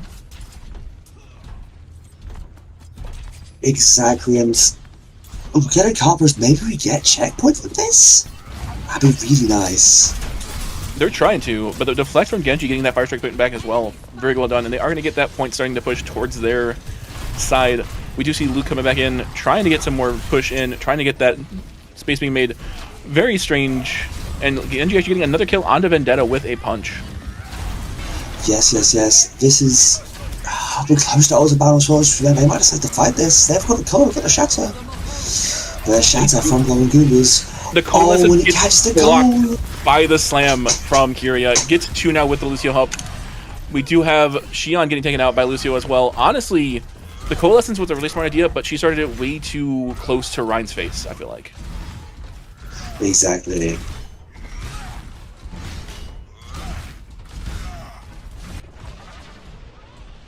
And that's really good for myself, Goblin Goobers. Outcome really helps them. But maybe a bit too step forwards? Maybe. The Reinhardt was really close. We do actually have the blade coming out once again from Genji. Does get taken out by Reinhardt. The block again from Kyria. Just insanely well done. And we have a more fight going on. We do have Reinhardt blocking out. We see Xion trying to go in. That's something really nice for the side of Boundless Worlds. That blade and Kitsu become useless. Even the shatter block, that's fine. It's an overall loss. He loses his dignity, but he wins the fight. And sometimes, that's all that matters. Oh my goodness. And the bike! The bike takes out the Lucio on the way back. That is a good Xion hit right there. And this may end up getting Boundless Waltz the forward spawns actually here. If they're able to do it. So, we have Reinhardt just keeping them at bay on the front. This is forward spawn. Suddenly very, very winnable. Boundless Waltz are back at it. Yeah, Lucio does get taken out. It's a little too close, unfortunately. Vendetta does have to back out. We do have the charge coming in from Ryan. Vendetta gets taken out by Reinhardt as well. Genji with the deflects going through. Double kill on the DPS. We do actually have Luke getting taken out by Kyria as well. That is a revenge kill, and that is close to a team kill. Vendetta and Moira are the only ones that get to live, and they are going to back out back to their spawn to get back with their team. Honestly, good fight from Goobers again, just playing as well as they can on that forward, and just keeping them from being able to do anything at this point. Like, they are not able to fight them very well. Kyria making Reinhardt look easy at this point, though, too, with how well he's been doing. And we do actually have the Xion coming out. We have Coalescence coming out as well. We have ults on ults, and it's going to help them win these fights. Vendetta does end up coming back to the Lucio. He ends up getting taken out by the other Lucio. Oh yeah, this old economy is suddenly in shambles. The fight before, we used beef after we kill, and now we double support for the side of Boundless Waltz with the Xion. It's just a little bit overkill. But nothing much for Goblin Goobers to respond to. They play slow and get this Confusing Rush online, get the shatter close to his blades. It's just... Genji does actually get taken out early, though. Too deadly. And we forget to make a lot of space. The right HP and this is... It's looking like a really nice fight with the side of Boundless Worlds. Kitsu used as well. Honestly, Boundless Waltz is getting the win here too. Sojourn getting taken down by the Moira, and that is going to be almost all of Goobers down from Boundless Waltz. Great fight. The Genji getting taken down early was definitely a detriment to Goobers there. And we have the hammer down, but it doesn't actually hit anybody, because he ended up getting into that room first. Oh, but Kevin's pinned into the team. Yeah, honestly, Absolutely tragic. Unfortunate for him, he ended up getting taken out way too early there. He got stuck in that room, and the charge from Luke just absolutely demolished him there. Genji gonna get taken down. Does end up getting the Xion though with a deflect first, and Reinhardt just trying to keep that space as much as possible in their spawn currently.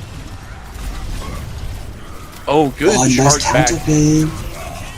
Oh, and again, he blocks it again. Another shield up to block the ultimate from the other Reinhardt. That is insane. And he's only blade used from the side from the Goobers. If you want to come back to start, this is how you do it, but only a minute left on the clock. And we're gonna get down to overtime again, I think, honestly. We're going to get back to like another overtime fight, and this is going to be another insane battle. Honestly, Kyria has been so good with those shields against Luke. It has been insane. It is. Oh no, she gets stuck down. And actually, we do have Element going back onto the Sojourn. Then we have Sojourn versus Xion and Vendetta with the Genji still. Definitely interesting. He popped early. Wide left. With a cold in response, but Boss Face dies mid-cold. Coalescence did not work there for them. Vendetta getting really close to them. Also ends up getting taken down by the Reinhardt. We do have Luke pulling him back in, but he gets overconfident. They end up both getting taken down. And honestly, Goobers still has the upper hand here. Another kill for Genji there onto the Lucio, and that is going to be more pushing happening. We do have 40 meters left, and we are in overtime currently. Xion just trying to stay alive currently at this point. Unfortunately, Kyria did go down, which is a really bad trade. However, Element King Totoro really evens up things up. If the team can live around to get back, suddenly it's a lot winnable for Goobers, and Kyria gets that kill on 9 dishes. Yeah, and that is going to be another good kill from Kyria there. Honestly, being down one of your bigger DPS right now isn't going to help you here, and we do actually have the Juno ult coming down. I'm not even sure when they switched from Lucio to Juno, but here we are. We do have Kyria trying to get them off the point. We have the Xion ult coming through. Does end up taking down the Sojourn. Only gets one, but it is going to be enough to keep them at bay a little bit. Mora trying to get some kills down. That's through from the side of the sport line. That is a great shatter. But does get taken down by Vendetta. It's going to be Boundless Waltz's game win here. We are on to map 3 and the final map for this game. That clutch from the support line of Boundless Waltz was really, really good. They just couldn't kill that Moira Lucio. And I just really good showing from the side of Boundless Waltz. I think the ult economy was in shambles near the end. Trays left and right, especially that final push. However, they clutched up when it mattered. It looked over for them. It looked raps. But they said, no, it's not raps. We will win. And win they did. Absolutely. To make this always 1-1. It was a slogfest there. Like back and forth. The ultimates coming in, the shatters being blocked by Kyria from Luke were so good every single time. Like the shield would be like just barely clipping it and it would just stop it. And that is just really good character play there. It is. I believe we're going to Servasa next. So we do get to have Flashpoint. We do still have the Malga ban available from Boundless Waltz if they want to do it here. Yeah, I think. But the thing is, we just protect tank here for Goblin Goobers. We just have to protect the tank. We just ban Reinhardt. If the Goblin Goobers, it's just a Reinhardt ban. No, protects the Malga and gets rid of Luke's best hero. Like it feels too easy. Just a if they choose to use Tyla, yes, that would be the play if they want to use the Malga. Yeah. But there's a good chance they just keep him off and just keep Kyria in. Like it just depends. Maybe. The Sigma ban. Okay. Okay. So we are playing Malga. We're protecting the Malga. Yeah, I was about to say, we're getting Malga back in here. We're getting Tyler back in the game. He's playing Malga. We're getting Tyler back to play Malga. Okay, so what do you do if you Kiriko ban? I Kiriko ban. Oh my goodness. I like this a lot. I mean, we saw they won on Lucio Moira.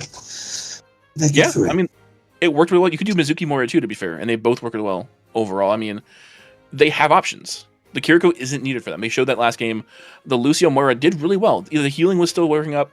Moira's Coalescences really honestly turned the tide on a lot of those fights. Yeah.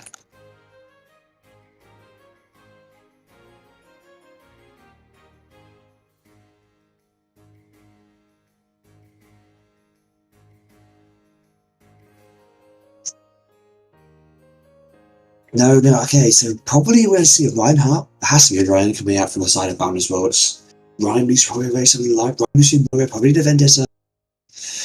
And if the Goblin Goobers, probably going to see a lot of its Malga. Yeah, I mean, the Malga I feel like is going to be a given at this point, especially for Saravasa. It's such a good pick here because he's able to just hold his corner so well for every one of those points. The Reinhardt, I think, is also like a no-brainer. Like, it's Luke's best character, obviously. Yeah. He's going to play it. Like, there's no reason not to play it into this round. We could see a Winston, 100%. Technically, though, as well again, just because Winston's not bad into most of this map. And the shield could be coming in handy against that Malga again as well.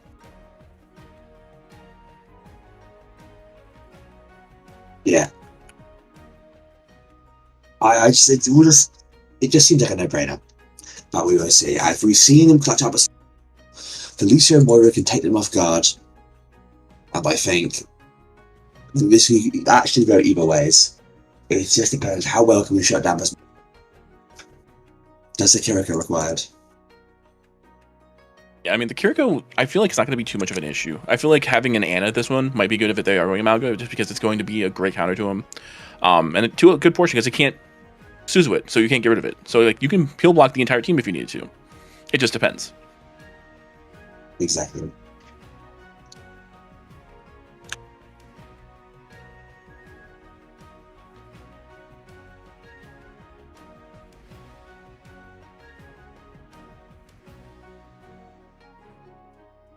I feel like we're going to expect another Sojourn, though. Or at least one Sojourn, I feel like, into this game. Maybe. But I think it's just, you don't want to ban a Sojourn for playing now. I feel like you want to play, but you always want to play for Sojourn. Sojourn is okay.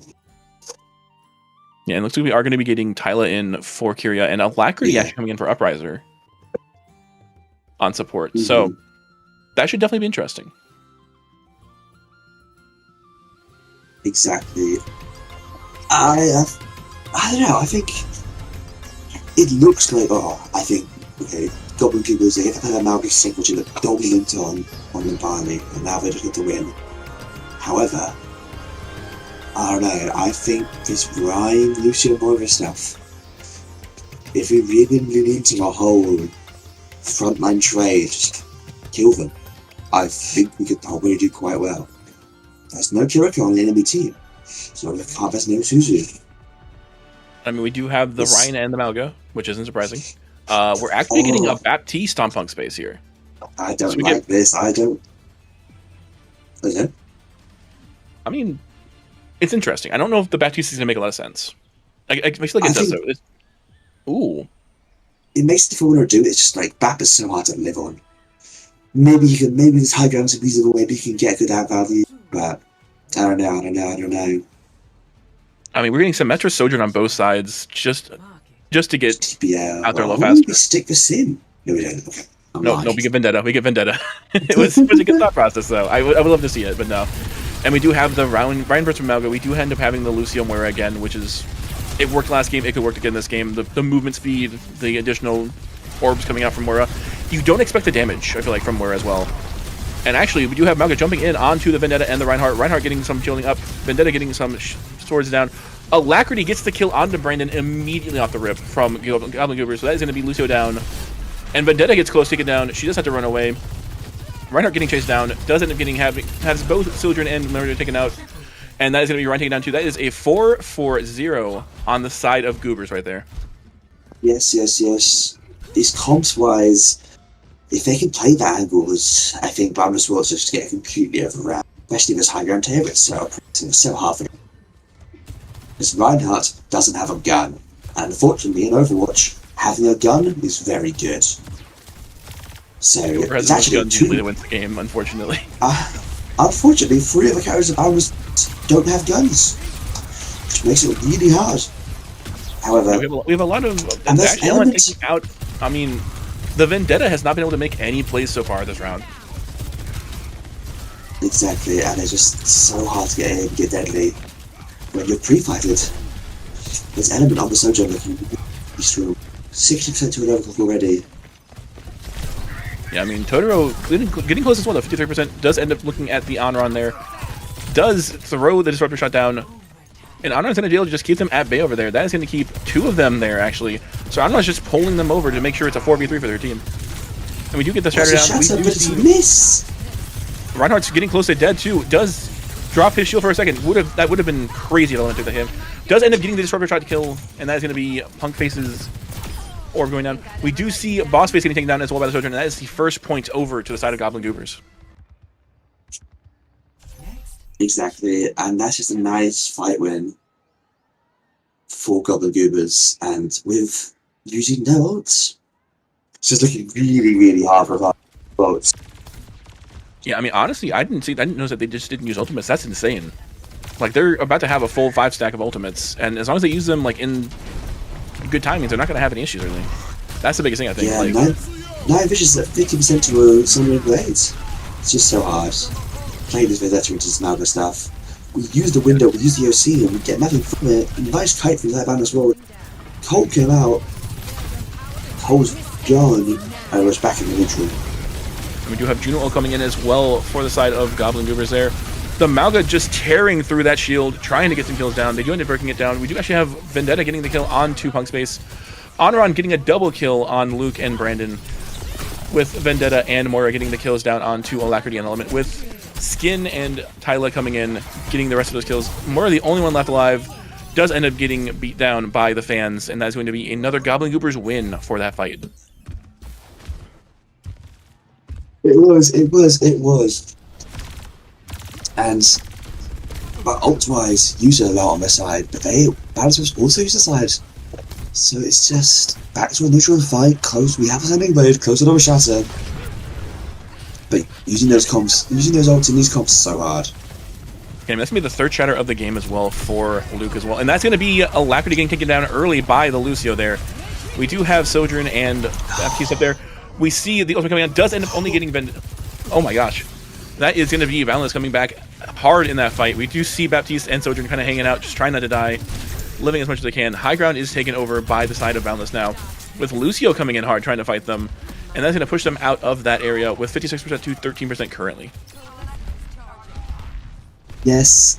So even though Luke got traded, really, really clutch from his team, being able to, all reasons were drained, and just get these kills. Even if they're close to a shatter,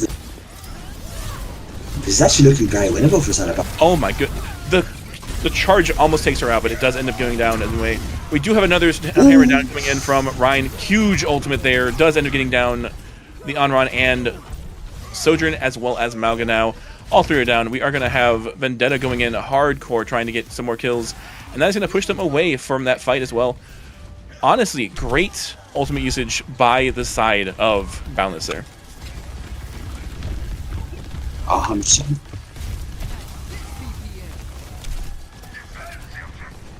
I think ult-wise now, window coming up, and route coming up, it's looking really, really hard, but we probably see early for something. Putting order for but the anime out kills the Moira. And that's really that's just a fight win. We have Malga getting 1 onto Luke's getting taken down by that Malga again. We do have Brandon going down. We do see the Baptiste going off the map, but that is a team kill again for Goblin Goobers. It is, and maybe we get another retouch. If we're Boundless rolls, we do get another retouch. But we'll go walking into window, walking into OC, walking into cage. Just incredibly, incredibly hard. They need a magic, a miracle to win this fight if you're Boundless rods. An absolute miracle. Are they gonna try and go in with the Rhine on the side? I mean, like he's the only person on the point right now with the Moira there. We do have Malga flying in, does end up getting pushed back into the enemy team, pops his overheat, does try and get himself back onto the point. Reinhardt, though, getting taken down low and does get taken out by Element along with the Lucio. Malga getting the kill onto Moira, and that is going to be a 3-for-1 currently. Vendetta cannot hit Element enough, and that is going to be another kill, and that is going to be Boundless Waltz getting taken down 2-0 so far. They have to do something on this last map currently. We're taking the Malga mirror. Reinhardt has been disheveled. And Malga and Cass. Maybe the Cass is lead light for switch here. I think if we're going to switch anything, I think maybe Vendetta needs to go. But we seem to be sticking here, and that's okay. Beats on the side of Boundless Waltz. Double support Cage side of Goblin Goobers. And Malga running in doesn't. What a cancel! Element getting the kill again onto Cassidy, does end up getting outline pretty from boss space. We do see the Vendetta still trying to get that backline taken out, but it is Malga via Malga now, and Luke takes out Tyla. We do see Boss Space getting Punk Space taken down. Onron and the Juno, the only ones left on the point. And unfortunately for the side of Goobers, they are going to lose that point right now. But honestly, good fight coming in from Boundless. They definitely did a lot better this time in terms of like, seems like calling out targets. They were trying to aim at the same people. Vendetta still is just being a menace on that backline though. 100%. I think this that stomp as well from Luke, cancelling the cage, it's just like really turning momentum of this fight. It was really well done. Element gets a kill onto Lucio. Luke getting a kill down onto Element. We do have the Phoenix coming in. Oh. Double kill going out for Onron, and that is going to be Vendetta, the only one left by the point. Does end up getting taken down at the very end by Tyler, and that's going to be Goobers winning another fight there. Onron coming in clutch with that ultimate, getting some more kills, and just pushing that point as much as they needed to. Yeah, I think this is really, it's getting really hard for Goobers. Oh, Luke got caught out there by Tyla and the Onron from Skin. Luke is dead already. More chance for Goblin Goobers to build up their ults, build up the OC, build up the cage. But we have a cage of our own, we have a Cole of our own. Cole is really good for this OC. So maybe we can get something done. Cole is good for the cage, actually. I mean, we could have the cage in the coalescence. It would definitely prevent the Malga from getting able to stop it. We do see Cassie trying to get him taken down. Does have the cage fight happening. Tyler gets taken down, but Element getting the ultimate overclock down does take out 2, and we do actually have a 3v2 currently here. Mora gets taken out as well by the Sojourn, and Sojourn just coming in clutch as well for that point. We have maybe one more fight left here, and they just have to try and get onto that point. We do actually have Luke coming in, immediately trying to get on that point, prevent them from stopping him. We do have Element taken down by the Deadeye. 2 kills. That's 3 kills now. Boundless wants to get the point back again. Oh my goodness, the back and forth is insane in this one. They just pulled that out of thin air, but we have the cage still from the side of Goblin Goobers. And we're on Cat Lucio. Maybe Lucio's struggling a little bit. I think the Cat is why the Deadeye worked so well, because it did actually put him above the enemy team, so it definitely works out, makes sense. We do see Luke getting pulled around too by the Cat currently. I mean, 88%, 89, 90. Luke gets thrown into Tyler there. We do have the cage fight again coming down. Cat gets taken down first. Element taking down the Cassidy, but Luke getting the kill down onto Tyler.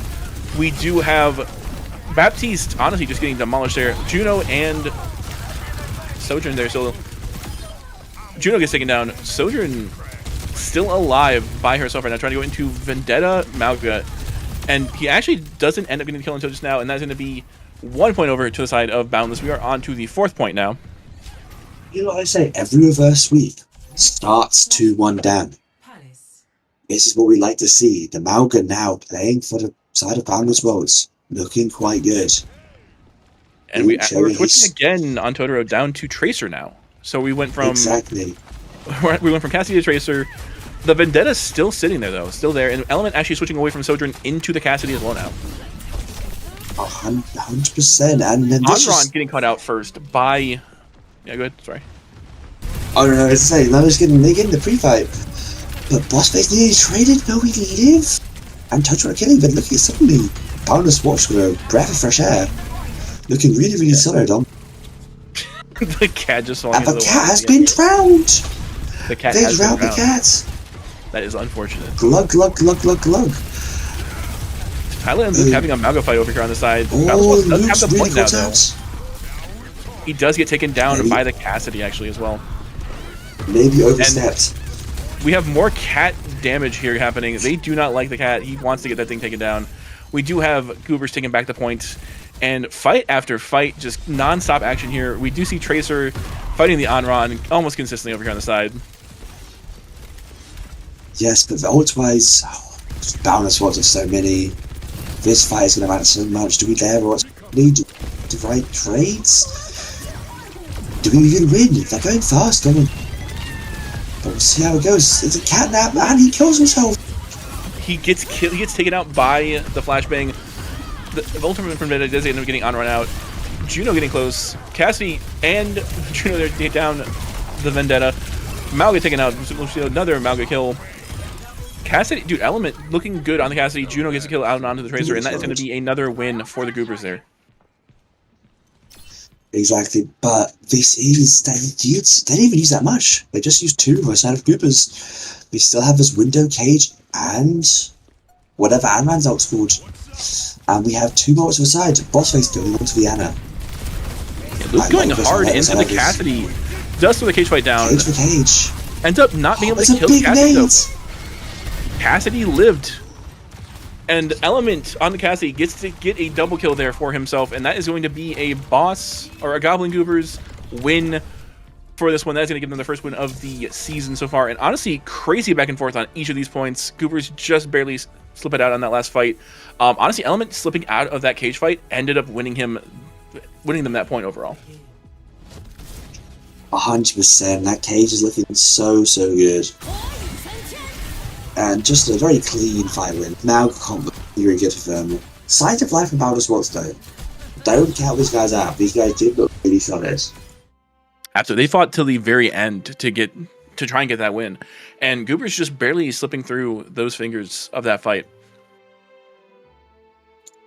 Exactly. Now, Empty, who do you think is the MVP of this game?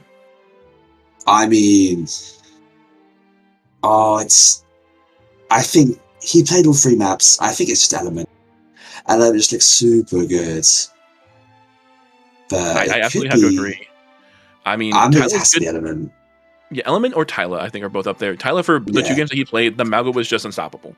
Like, even trying to counter the Mauga with a Mauga, it just didn't work out how they wanted it to. But Element, I think, just consistent across all 3 games. The kill feed was just consistently getting blown up by him. And just really great positioning the entire game. Yeah, I agree. Element look good. I have to really give Element. That's a weird looking Sojourn. That is a very weird looking Sojourn. Or Cassidy. It's a Mauga. Cassidy. It's just always Mauga, man. It's just always Mauga. There we go. Sojourn. Oh, man. I was like, we could just keep Mauga up there. It's fine. Mauga did great. Mauga was played quite a lot today. Surprisingly enough. And there was no bans on him either, which is crazy in my opinion. Like, you saw it happen the first round. You didn't use it the second round, so they still won second round. But then it's like the Sigma command coming out from the Goobers definitely pushed it over the edge where Mauga was able to just be in there and do what he needed to do. Yeah, no, I agree. I think it's just a good series. Definitely closer than it could have been. I think both teams showed their strength, showed their weaknesses, showed their strengths. I liked, obviously, the Mauga from Tyler looked, but definitely when they mirrored the Mauga, looked a lot better. So maybe Signs of Life, maybe Mauga mirrors aren't that bad. Maybe Luke's going to lean more into that. Because Reinhardt might be a fake hero. He might be. It almost feels like he might be. He might be. And that's okay. It is. I mean, to be fair, the Mauga is just super strong into a lot of comps. It just really depends.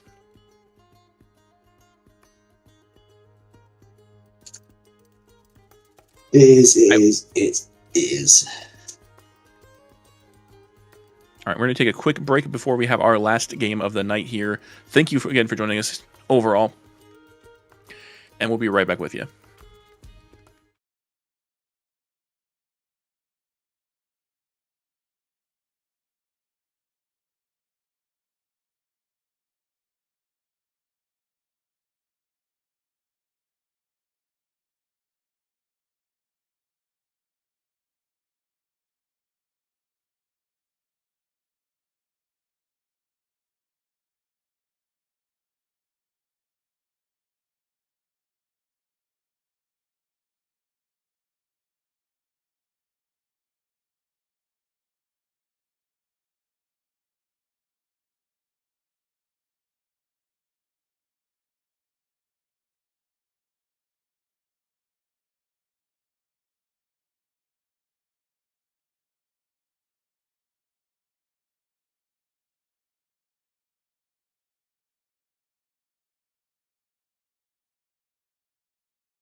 And we're back.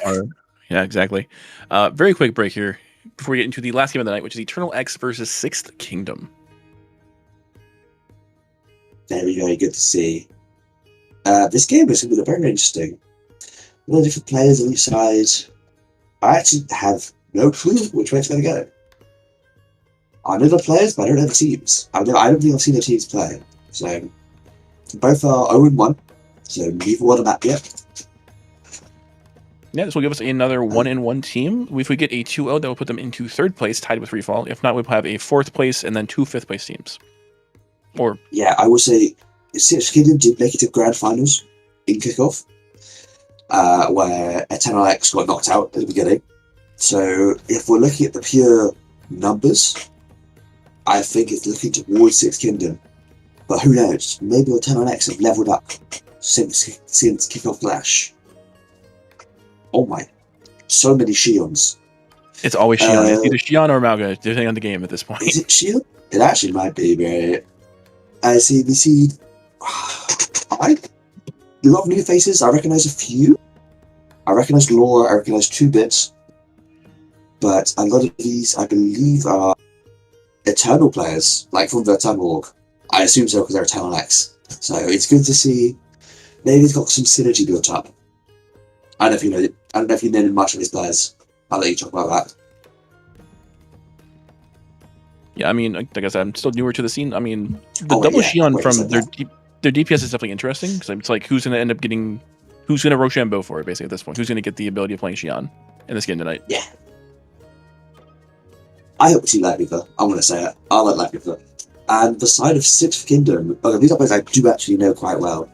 So I think it'll be very interesting to see how I think we've seen a lot of really good things on Jagora. Jagora has been one of the best tanks this entire season on the team. Really want to see how that is. And this DPS line, really strong. 2 off-rollers, but very, very strong on their heroes. And same with X Elemental. Excellent when he gets something in. And the backline seems, I think this team is, I don't know, they're looking really strong. But we'll see how they match up into Eternal X. Yeah, we do get King's Row for our first map tonight, so we get a nice dark and dangerous time, followed by Runasapi, followed by Atlas, and then if we have a tiebreaker of any sorts, we have Watchpoint Gibraltar, which personally is one of my favorite maps overall. You like Gibraltar? So I tapped out there. I do like Gibraltar. Gibraltar is, I think, one of my favorite maps to play in general. Obviously, offense more than defense. Defense is a bit of a mess if you're. Wait, what hero do you play? On that first point, I'm a Sierra main right now, but I'm Sierra. Yes. Okay. That's right. Well, usually, any person I know who likes Gibraltar is a Tracer player because that's like the Tracer map. I do not play Tracer at all. Actually, I cannot play the champion. I don't have the mindset for it. I don't think at this point. That's fair enough. I hate Gibraltar because I like Gibraltar now. I used to hate it, but it forced me on break, and it was just boring as hell. But it's the changes helped it. I feel like the changes absolutely helped it. Yeah. Also, like breaks was like why I play break. We can play Alari or Wu Yang. I get to shoot my gun. I like shooting my gun. This game's kind of boring when you have no gun to shoot because it's a gun game. Exactly. But that's okay. Kings Row Map 1 Hybrid. I wonder what we will see. I'm going to say Reinhardt again. Because I'm European. I'm hoping Reinhardt. Reinhardt, I think, makes sense. I did see Ramatra band coming in already. And then we also have the Sojourn band. Sojourn band off the rip as well. Just not even trying to use it today. It does. And then we actually have Loser getting the Rochambeau win for Xion with 2-bit going into May. And then Baptiste Lucio coming up outside of Eternal X. Definitely interesting. I hope. I love Reinhardt. So I have high hopes for this Eternal X team. Especially played into this Zarya and Lucio. I like this playing to these Nanoblade turns. And we're playing a Bastion. Okay, actually. Very interesting calls on both sides. It's interesting to see what they do. They did switch a couple times on different characters. They did start off on Widow. They weren't able to do too much setting the comp. They were like, no, we're good. Switch to Cassie for a second, switch over there.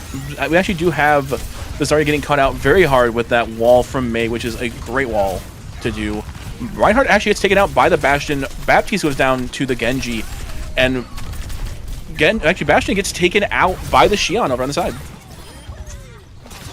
Yeah, and oh my god, no one gets two. Okay. Holy moly. The Genji Almost coming in clutch does end up getting the kill onto the Lucio. That is going to be, I think, 3 or 4 there for the Genji. Xion also taking out an additional 2 or 3 on the opposite side, so definitely a good fight. That is going to be the first point, though, and the hybrid start for us here from the side of Eternal X. Or, sorry, for Six Kingdom. Yes, and he's fine. We lose that first point, doesn't matter. We can hold this corridor. Build our ults with 2-bit, 84% to a Blizzard already. Maybe we get our own mind, get their lead, but Dr. Gargo, Phoebe, has his blades. After that, no other ults are online. Nope, Maybe we do have Bastion coming early. soon. We could see it. May's ult coming in, though. We do have Blizzard coming in early. We do see the freeze coming down. Lucio gets to live along with the bubble coming out on him from the Zarya. We do have Dr. Drago on the side, though. He could end up going for a backline blade, depending. Yes, and we're close to his nano. We say that we don't need it. We don't. And it just takes so much damage. Drago gets traded. No energy. But Madge is just coming in like crazy with the Bastion. Gets a triple kill. Quadrico basically with the Lucio help, and then we do actually have just one more left there running away. That is going to be great from 16 to get some more space moved on that point. And honestly, the blade is still available. We now have Bastion and Ana ults as well. So I mean, great ult holding from Dr. Drago, and then just the rest of the team coming in clutch with getting those kills. yes. We usually see we got Nano man. This is like really hard if you're Sixth Kingdom, if you're Eternal X, because you're walking into Nanoblade. Out of the bubble, yeah, it's just wraps. Oh my goodness, we get a triple, we get 4 down, and that is going to be the 5th one down as well. That is a full team kill from Sixth Kingdom. Great Nanoblade once again, and honestly, crazy work coming in from Sixth Kingdom, just blowing through these points. They are currently sitting at, I believe, 5 minutes left on the clock currently to get that last point done. Yeah, I think we still have close to, we have Grav and we have Bastion. That's pre-fighted with Amphibians. We can't just take this slow now. We don't hate this if we're Sixth Kingdom. Yeah, Bastion. Oh, Bastion does get taken out by another Bastion, actually. We have 2 going to Bastion as well, so it's Bastion on Bastion Crimes now. But that's Grav for B. It's actually not that bad of a trade.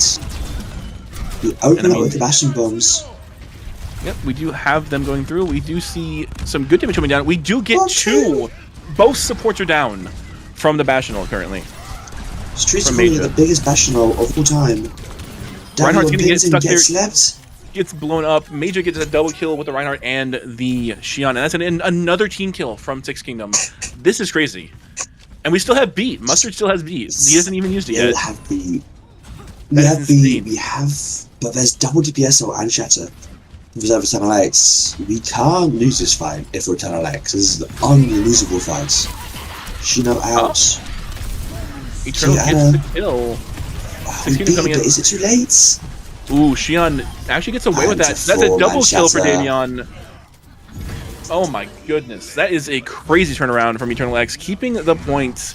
Honestly, this is, I think, the hardest little corridor to get through at this point for this map. That's the biggest problem. It is a 4-man shatter right there from the side of Davion, which opens up that fight. But as you see on the side of the Kingdom, we're coming up to that Nanoblade. Xion gets the Buster down immediately, though, with the Executioner. Honestly, great work by the Xion there to take out the Lucio. And we just have damage pumping out. We do see Ana gets the kill down onto 2-bit, but Loser taking out Gob. Reinhardt just giving that shield up, blocking all of the damage for his team. This is fine now. We're just playing 4-bit Nanoblades. We have it online. If we go quick, we can take some space. We get a good cut. We can't let Eternal X build their ults. 2-bit starting off the Bastion. Does end up getting no kills with that, but good usage to get them pushed back.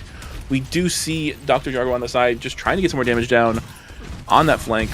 Does go up, does get the blade down, goes in. We have 1 down, 2, looking towards 3 now. Reinhardt is the number 4, and we do actually have a full 5k almost Zarya gets the kill onto it, but that is going to be another team kill coming out from Six Kingdom. Crazy good Nano Blade again. And honestly, that should be the end of this battle, unless they're able to get another good fight here. I think they will get another good fight. Close to B. What's interesting is we saw that nade come out from JOB. Very, very strong. The synergy between the Ana and the Genji, and that's a pre-fight already from Jagur onto Laura. And David has no shields. Nice. Getting a good deflect, gets the kill down onto Davion as well, and that is going to end up being close though. We do have and that's the grab down. That is going to be the win here from Six Kingdom. Minute 43 left. Honestly, crazy good fights. I do feel like Eternal X was kind of like on the back foot that entire time though. They weren't really able to like make any really good moves. They had, I think, a good couple fights at the end there, but like they weren't able to like really capitalize off of too much. And the Nano Blade just coming through, crazy work every single time. Yeah, I mean, the game plan for Six Kingdom was very easy. We just we just hold our ground. We build our Nano Blade.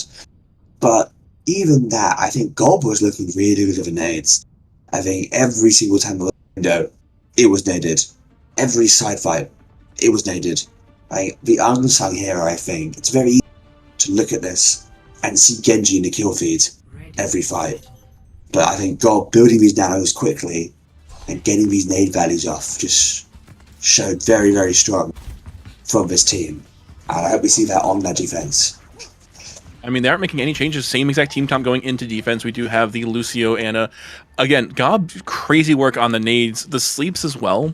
While we didn't see too many of them like making super good plays, always good. And I mean, the Nano Blade, of course, can't happen without having that Nano Boost. So, I mean, it makes sense.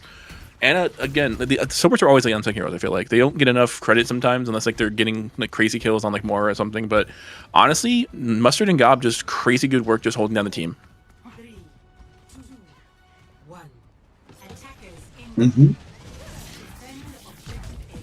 And we see where we get mirroring was up. I think Zarya Reaper now for 10x. Choosing to mirror. I don't hate this. I think it's better than and we also have the Reaper as well. The Reaper's coming in. We also have the Kiriko Lucio, which is pretty common. Genji, though, just going straight into that Xion, does end up having to back out. Zarya is pushing it. We do actually have the bike coming in. Dr. Jared Cargo is so close to being dead, but does end up getting the bubble and the health pack. Is able to stay alive there. We do have a major upstep, just trying to get some user damage down. The fights are going all over the place. We do see Reaper going up there to try and kill the Bastion. And then we do have Xion over here getting hooked out. Zarya v Zarya, always fun to watch. And then, of course, oh my goodness, the bike takes him out on the way through. Evil, evil bike. And that's just a fight win. 2-bit coming on the Reaper. Oh, this is looking really good for 10LX. Really, well, it's 70 to Kitsu, but also 70 to Nano. We're building these nanos so quickly. Really good trade from Gob here, building these nanos. Absolutely. And Bluehin just being the payload princess right now, just hanging out there, just trying to keep it moving. Overall, though, I mean, Eternal X coming back really hard, just like we saw 16 to do in the first round. Almost like the exact same timing for both sides at this point. I think... Well, sorry. Yeah. Nice flank match. on the just for we have no full heights. You see the rush, pulls up now, forcing everyone back. And honestly, good just to keep the positioning good for them, and they're consistently pushing that point. 3 on it right now to make sure. We do have Xion trying to go around the side, gets another bite down, going on to Gob on the Ana, and actually almost takes her out as well. Forces a DP, but we're looking for that bit of fight. We cover good enough. Does get taken down. The execution still doing a ton of damage, and that was a great headshot as well. Davion takes down Jagora. We do have 2-bit getting a double kill on both of the DPS, and that's going to be Mustard trying to keep the point, but does end up getting taken down by Blue Hen's Boop. And that's going to be another quick push from Eternal X. I mean, this is going to possibly be just an overtime game at this point. Yes, this is looking like second point all wraps. I think Eternal X got a lot better on the Zarya stuff. Maybe grabbing them right now. We get a touch. Do we get the nano off in time? We do not, and that's going to be a grab coming in from Eternal X as well, keeping them at bay, that they are able to take down almost everybody as well again, and that's going to be another team kill. honestly, both teams looking a lot better on offense than they have been on defense. This is crazy work. We do have 4 ults on the side. We need 5 for the side of 16 them. I think this could either be a snowball, or it could be a full hold from the side of 16 them. We will see. Because we're lacking out. We have beat and spring. So I have 10 X. Yeah, we have almost everything coming in from side of 16 them, minus the Deadeye. We do have... There we go. There's the Shen ult coming in. Gets 1, gets 2. Gob and Major going down. Dr. Drago going in with the Blade, though. The Nano Blade is going on through.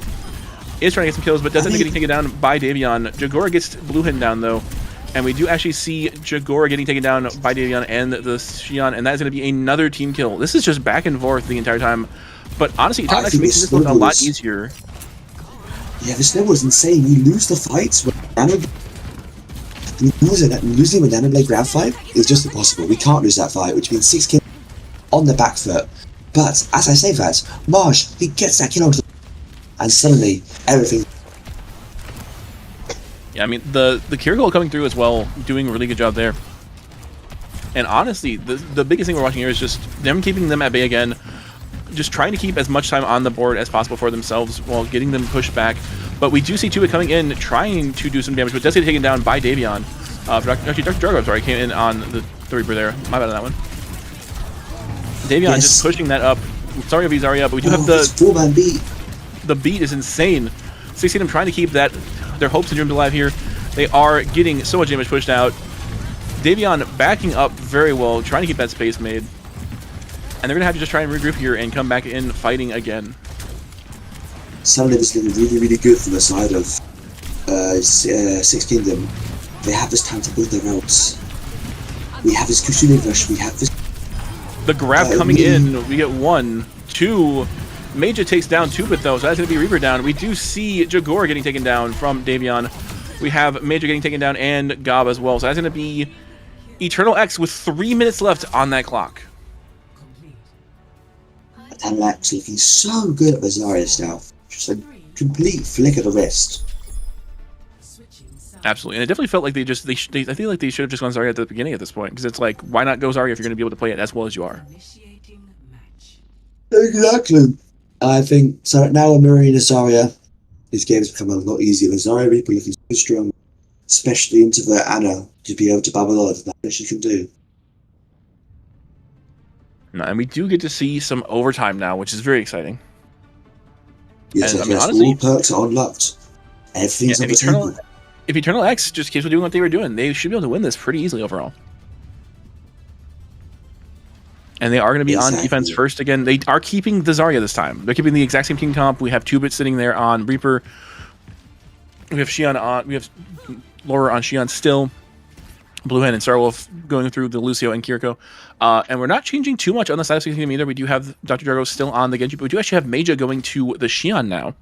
So we are going to have a mirror matchup quite a bit through this game. Yes, I think this Xion is so strong. And, Marge is not playing Xion, Marge is only casting. I also don't hate this. I like it. That's a comfort pick, that's a comfort pick, you know? 3, 2, 1. I mean, the Cassidy could be good, though, considering the Xion coming through, the Reaper coming through, even the Kiriko, the Lucio trying to, like, get some back damage down. We do see Dr. Drago staying on the Genji, though, the entire time, and doing a great job in the first round. Had some issues in that second round, but now we're going to see if they can go back through with this offensive attack again, and they are just going hard in the paint off the rip. Trying to get that damage down. We do see Reaper on the top left. They're actually getting very low, almost getting taken down. And we actually have Lucio and Reaper damage. The bubble saves 2-bit so well. But as we can see, Marge is doing max damage here. Already 50% of his Deadeye. But we've got to care for our tank. I mean, everyone's getting very forced out from 2-bit. So much low. I mean, actually, do have what a shot! Coming through, the Silver Bullet coming through and taking out Blue Hen. Laura gets most taken down, and Davion takes down Jagora, but we do have 2-bit getting a headshot down onto Meija, and that is going to be another kill. Xion getting so close to being taken out, but does end up getting healed up. And that is going to be Eternal X having to go back into, or pushing 16 back into their spawn, and trying to have them go back up again. I mean, great fight coming in from the side of Eternal X, and really well done with their callouts for sure. These late kills really, really hurt them, forced into one-fight territory now. But we can build these ultimates. But Eternal X have a Kitsune Rush. And they just go early, nothing to match. If we get these kills, it's over for Six Kingdom. I mean, Six Kingdom just getting pushed back so hard by Davion, and that is a fully boosted up Zarya. Genji solo does get taken down by Tubit. We have the Deadeye, but Tubit getting a double with Death Blossom. Davion getting the kill, and that is going to be all for nothing there from the side of Six Kingdom. They aren't able to get that last point. Well done by Eternal X there. But Six Kingdom did get a tick, which means they did. It is winnable. There's still a chance. There's still a chance. This is insane. Can we get an insane hold? I do not know. Only time will tell. Is it worth taking the stats? Probably not. Yeah, it's quite a close game. They're doing very well overall. Both sides are like pretty much even at this point. Like it's this is just two good teams going against each other at this point. That's all this is. Yeah, I think Eternal X very surprised. Obviously, they haven't won a game yet, haven't won a map yet. However, this can all change right now. I actually like the comp we have seen coming in from Six Kingdom on this defense. We get Sigma, we get a Life Weaver, we get a Mei and a Torbjorn. We are just going full hunker down mode. We're actually getting a Baptiste as well from Gob, so we're going full hunker down mode. We are not letting them get past that first point. There's no way that is happening. That is what they're trying to go for here. And we get the Reinhardt again for you. We get the Reinhardt back for you. From David. Nope, we're going back to Zarya. Zarya, I feel like makes sense. It worked for you the last couple times you've done it. If you go back to Reinhardt, you could have an issue. And it's like if you're just in such a good point to just play Zarya, there's no reason not to. It's just an angle like Ryan's a bad character, Zarya's a good character. So let's play the good character rather than the bad character. Exactly. Exactly. It's very, very simple. Laura going for the logo. Oh, this turret! What an angle. That is such a good turret too. Like it's so hard to get to unless you end up putting your head out, you're gonna end up getting taken out. And it stayed there for so long too. It was just able to push them back for 20 seconds there. That's a great usage of that turret. He's already got 20% outcharge. They call Fimi. Tubit going in hard. Ooh, he does shadow step away. Laura getting Gob taken down immediately though, and we do actually have Tubit going on to the Mei. It could be. Yeah, it's two trades, all the space go. We have to touch, but it's already so stuffed. We do have Jagor getting taken down. That is going to absolutely be map, and that is going to be Eternal X getting the first map win. Their first map win ever. This is the first time this team won a map all of BPL. True. So congratulations. Shout out Eternal X. We do get the Dr. Jargo Nano Blade play of the game. 5K, Not right? surprising. This is the 5K, absolutely. This is Oliver's nade as well, though. W follow-up. Yeah, again, the nade's insane. Honestly, that should have been the 5K. Zarya did end up getting the kill with the Ana help, but it's okay. It's okay, Dr. Jargo. We understand you did great still. But honestly, I think Gob still being the undeniable player there that helped out with everything, because it's like you had the nano, you had the heal block too coming in from the entire on the enemy team. You couldn't do anything about it. There was no shot you were going to make it past that. Okay, you're Six Kingdom. You just lost this map. Who do you ban? What do you do? Going into I feel like you don't. I feel like there's not anything one ban you should do here, because I mean the Zarya was I think like their biggest issue, but they were also playing Zarya very well, so you can't really like ban out your own tank again. Honestly, I feel like if anything, maybe the Reaper. Because Tubit did such a good job on the Reaper, just keeping them at bay and just consistently jumping on that backline, they couldn't actually do anything. Yeah, I agree. I think maybe targeting Tubit, ban that Reaper. For like, I don't hate when you can play. Maybe it's a Kivako ankle ban. Maybe you go full in on the Gob Ana. Maybe I don't know. I don't know. I don't know who's in the lobby, so I don't know who's playing. Because I believe Six Kingdom has some substitutions. But we will see. They could. We'll have to wait and see for sure. I mean, honestly, I think the Ana was. I think the Kiriko ban might not be too bad against the Ana, just especially if Gob's going to continue to play it. We have a Xion ban from Six Kingdom actually coming out, so we have double DPS bans in a row. Okay, I like this. The Diva ban coming out from Eternal X. I like this as well. I don't know who's in lobby, because it might be in it X elemental coming in for Jagora. However, There's no X. The X is highlight. no X. Oh, I did not look at the casting sheet. My bad. No, you're good. Okay. I have to have it. I have no idea what's happening in this game otherwise. I'm existence. I'm just here to talk fast. That's it.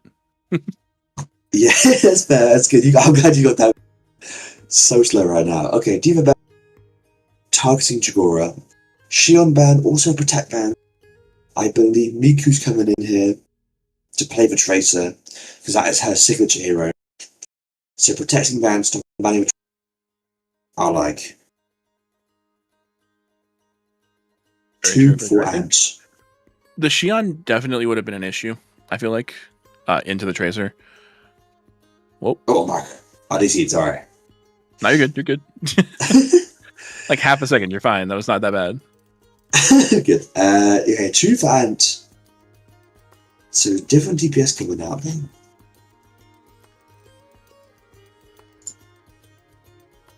Interesting to see what they play here.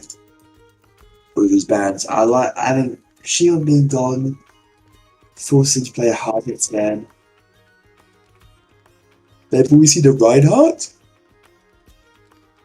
We could see the Reinhardt. I feel like the Zarya worked really well on the previous map. I don't know how well it's going to work. I don't remember what map we're on actually right now.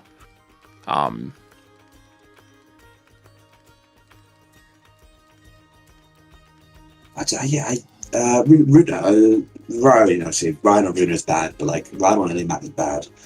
So it's like bad or worse, you know? Yeah, we're in Rusapi. Yeah, so I mean, Ryan, it's not terrible. It's not the best option, but it's not terrible here. I mean, yeah, I don't know. I feel like Ryan just gets shot a lot on this map. But maybe if you can close the angles, close the distance, it works quite well. Here we have Miku in for Maj, and we have Elemental in for Jagora. Maybe we see some Malga or Ram, is what I suggest, what I think. Definitely some Tracer. Yeah, we're definitely getting Tracer. We're getting actually lower going into the Freya here, and Davion still trying to figure out what they want to do. Elemental is definitely going to be going to Ramatra, which it was banned last game, so it makes sense for them. I mean, we get more Mizuki from the side of Elemental X. I mean, Tubit jumped to support. Okay. Yo, wait, it did. Stupid So we took out what, Yellowist, I think? Yeah. Or was it Layla? I can't remember who was playing first game, but we have Tubit playing support this time with Starwolf. And yeah, Ant coming in. Oh my goodness. Okay.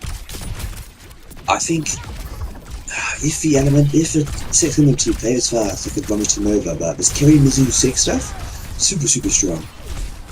I mean, honestly, the Ramatra is great into Sigma as well, and I feel like, oh my gosh, Ant having to run away on the Reaper to try not to die there.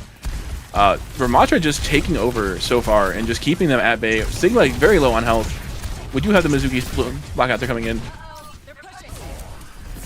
And just doing some additional damage down. Freya doing damage from the side, and honestly, great hits as well. We're getting good aim there. Which is really good. Dodge Gyro falling low. It is actually some Freya on Freya damage here as well. Both doing great with their shots. And honestly, just really good aim from both sides overall. Yeah, we see... I think that... And on this Reaper, he's kind of doing a lot here. Just getting...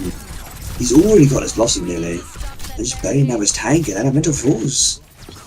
Yep, Gabi gets taken down by Davion as well, and that's going to be Eternal X pushing forward on this point. With Dr. almost goes off the map, but does end up saving it at the last second and does end up getting to live. Oh my goodness. I do think, I don't like the Ram into this. I think Ram into Sigma Zuki is so hard. Because, like, I mean, we get double Sigma now. We get some Sigma v Sigma action again. So, I mean, it makes sense. The shield's going to be helpful. Getting to block as much damage as you want to. Honestly, though, ultimates on the side of Eternal X are getting really close. We do have Dr. Era with the Freya ult here. And does end up hitting just the solo bolo legitimately here. And we actually have Sigma coming in with the Graviton trucks. We do have no kills from that, but Dr. Drago getting more damage down. We do see Davion getting taken out. And Tubit on the back there trying to keep his team alive, but does end up having to back out as well. Yeah, I think Nice fight win. Just use Bola Kitsune Mesh. 4 Flux. You don't hate that in the slightest. Because for me, already putting this second Bola 60%. Looking really strong. We have this pulse. We have this beat. That's 4 on himself with 10LX. I mean, they could do a really good combo here. They could end up using, I mean, especially with the Frail coming in again, they could end up using the Mizuki for that. That's pretty much the only thing that's going to really be able to block for the most part. And we actually do have Kitsune Rush coming in from Eternal X. For Star Wolf, we do have the beat coming out from Mustard here, keeping his team alive. Doesn't get got though. And Davion takes out Elemental. We do have Jargo getting chased down by Ant on the Reaper. Another Bola, oh my goodness. And that is Laura getting a double kill there. Tracer, the only one left alive here. And does get taken out by Davion with a punch. And that's going to be Eternal X once again pushing that point back. They are still currently in the lead by 15 meters. Yes, and we only had to use 1 ultimate for that. Which is really nice for Eternal X. Now we have double DPS. Sanctuary. Into the Pulse Bomb. This is so hard for Kingdom. Tracer has not been able to do too much. I mean, we have the Graviton Flux coming in from 6 Kingdom now available as well. We do see Miku having to run away. Graviton Flux comes in, ends up only hitting the Freya, does end up dodging the rock, and Reaper getting a double kill with that Death Blossom onto Miku and Mustard. Laura getting taken down 2 now, along with the ultimate, and that's going to be just Sigma left to try and save that point, and does end up getting taken down finally by Ant. Triple kill for him, and that's going to be a team kill for Eternal X on Runasapi here. Exactly. And we still have his Mizuki-Os. We're putting us another Flux. The snowball is starting. This is how you win a push. You snowball your ults, you get a good Steed going, and all we have is this lonely Kitsune back from the side of 6 Kingdom. And immediately takes out Mustard. Fights Mustard. How broken is Dire Triggers? That's a fight. That's pretty much. It's insane. It is insane, genuinely. And actually, Miku going in hard onto the Kiriko there. Really good usage of those links. Does end up saving themselves, going to their teammate. Ant takes down Jargo. We have Elemental taking down Davion, and Gob getting a double kill headshot onto Cupid and Ant. Oh my goodness. Mustard kills Gob kills Star Wolf there, and that is insane. Gob with the crazy headshots on the Kiriko. From that fight, we got the proof that kill, but we all turned to look for Tracer. And so my Sigma down in the front line. Very, very smart play. They do call Miku the thinking person's Tracer. I think I've heard this before. We've got this Kitsune Rush on the side of 6 Kingdom. That's 4 ults instead of Eternal X. So the only right now is Death Blossom. I mean, Eternal X is doing a great job just holding their ultimates until they genuinely need to. And we actually have Graviton Flux going in hard, trying to figure out where he wants to put it down. We have it going out onto 2. We get 2. And oh my gosh, Sigma ends up pushing him away. We do have Laura and Tuba getting kills down. Miku gets the kill onto Star Wolf. Davion killing Mustard there. Goab taken down by Davion, and we do have the Sigma trying to go for a triple here onto Miku as well. Miku gets the kill onto Ant, and Tuba kills Miku there. That is going to be another push from Eternal X happening here. Yes, I think we still have these 3 of these. I will say that the ult economy from Eternal X looks amazing. They're only using these 1 ults to win these fights. And we constantly have ult advantage, which makes these walking these types of things so hard. We have this supporter, but Davion getting taken very low though. We do actually have the Graviton Fox coming out again. Gets taken in. We do have the Mizuki ult coming in. We have KK. We have it's a big Bola beat coming out. Oh, the beat comes out, saves the team from that Bola. And we do actually have Jarko getting taken down very low. Does end up getting hit. Does get taken down. Ant getting 3 kills with the Death Blossom there. And that is going to be another kill as well. That's a quad kill for him. And that is going to be a team kill for the side of Eternal X, pushing their lead even farther. Very expensive fight from both sides. We invest double support ult Blossom for Eternal X. The 6th Kingdom involves double support ult Flux and Pulse Bomb. So both have to take a slight slope with their ults. But Davion has this Flux advantage, and he can abuse this, but our Wraith is forced already. A trade of resources from either side. Boys and being 16 is pushed. trying to get that push back as well. We do have Gob getting more healing done. We do actually have the Reaper on the back end still there. And Gob trying to just get some good headshots down while they're getting their team Heptide live. We do see Freya another Bola coming out.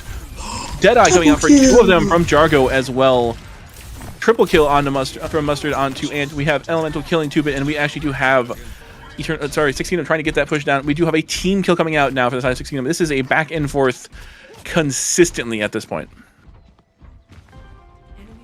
Exactly. And they push, but we have this flux, and we're closing support off inside of 10x. It's actually looking really good. We get this early flux, assume they have nothing. Nice takes me by Davion there.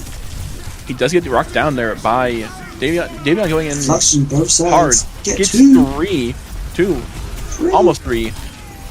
Jargo gets taken down. Laura taking down Elemental. Another Cassidy coming in here. We do have Miku on the side. We have Ant getting a kill onto Mustard. Laura getting the Miku taken down. And then we see Gob trying to get away and just live. They do end up getting to live. And that's going to be that point being pushed back by the side of Eternal X. Honestly, they have been just on that offensive so well this entire game so far. Definitely. And it's flux trade. Don't split up, coming online. But we'll see if this Mizuki really good into. We have double Kitsune Rush coming through from both sides. We'll see who ends up getting the better one out of here. We do have Ant getting close to that Death Blossom as well. The Keke coming down. We do have Laura killing Miku with the flashbang. And Reaper, man, they're trying to ultimate here. Yes, going but up we have to this the beat. top. Eyes on this Lucio, look at this beat drop. Very important. Blossom available for Ant as well. Yep, Mustard is trying to watch for that. He does end up going in hard onto the enemy. We actually have the Death Blossom coming through. We get Gob. Ooh, it's a nice Ant taken out. Davion kills Elemental. Laura kills the Miku there with the Silver Bullet. And Elemental X is currently on the advantage. We have Mustard trying to stay on that point, keep away from it, but he does get taken down by 2-bit, who gets a double kill with Dr. Jargo, and that is going to be Elemental X pushing this point even farther and possibly winning this matchup. This beat was a few seconds too late, and it fumbled the bag. And now, ult advantages for Eternal X. We have this Loon, which gets a kill, and we have this Flux. There's the E for the Loon, and it kills Davion. Good hold there for that Deadeye. That's going to be a double kill, but does get taken out by 2-bit and Ant there. Ant just trying to keep this alive, trying to keep them off the point. We do have Mustard taking down Ant on the Ana now, with Laura getting taken out by Miku on that venture. Excuse me. And they're still trying to fight for that point. We do have 2-bit staying there as long as possible. We are in overtime with Six Kingdom having to push a huge amount to get back in this game. We have to win every fight, and we have to win so many. But it's always winnable. It is. There's a chance they just win every single fight. We have a chance. It's flux from both sides, unfortunately. And we actually have 2-bit now with the Kekai Sanctuary, so there could be a good ultimate coming down here. We are going to have to hope for one last fight here from the side of 16 just to be able to win these fights. We do have Miku going in with the dig.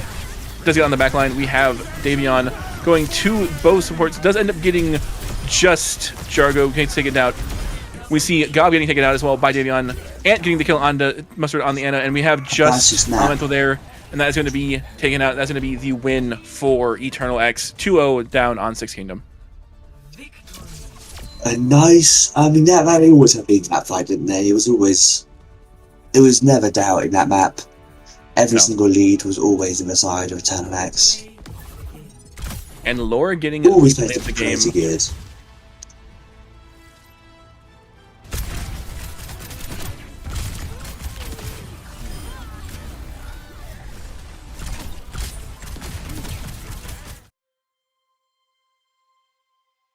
Definitely an interesting fight there. Now, Eternal X winning that 2-0, that's going to be the last of that game here. Honestly, very well done for Eternal X. They had a bit of a rocky start on the first map, and then they just came back so hard, and they just pushed their advantages, and they won.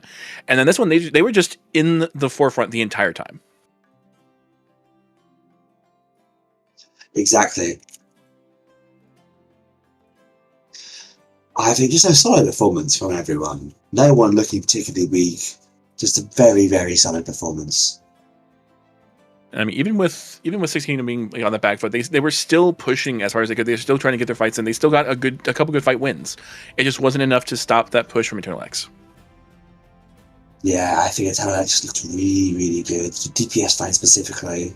I think Laura and 2-Bit all on DPS looking really, really strong. Yeah, Laura, 2-Bit, and Ant, actually, because Ant was in that last game as the Reaper as well. Yeah. 2-Bit did swap over to support, actually, and did a great job as well. So, I mean... Yeah, 2-Bit looked really good on both roles. Yeah, who are we thinking for the MVP for this game, Empty?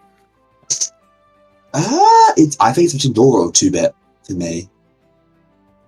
I'd have to agree. I think... Go ahead. I think I want to give it to 2-Bit because he performed really well on multiple roles. I was going to say the same thing. I think just the general consistency of 2-Bit gives them this one. Just like the main in the first round, and then just the consistency on support for the second match. Like, it was crazy well done, and it just showed like their ability of just jumping from one role to another and just being able to play that exceptionally well. Yeah. Yeah, I mean, definitely deserved. The super strong in every character he played. The Mizuki, the Reaper, the Mei. Yeah, to do that, really, really good. Absolutely. I mean, 2-Bit, congratulations on the MVP for this one. Great job in both roles you played today. Mm-hmm. And with that, that will be the end of us here for tonight. Go ahead. Oh yeah, so I have that first map win and first series win for Talonhex. Looking strong. Beating the grand finalists of the Kickoff Cup. We're at Talonhex, you're super, super happy. Absolutely. Hello, guys.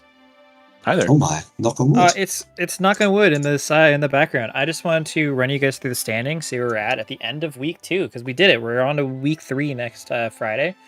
So let's just look at C League and where we ended off after that match. Anything stand out to you guys? We got seems like everyone is kind of finding their spots, top or bottom. We got 2-0, 1-1, and 0-2 on both standings. Yes. I mean, even each side. It's actually really nice to look at. Yeah, Cleric is looking like they have very dominant performances where like Chosen and Pachimari have not lost a map. 16 and Ron are still looking for a map win.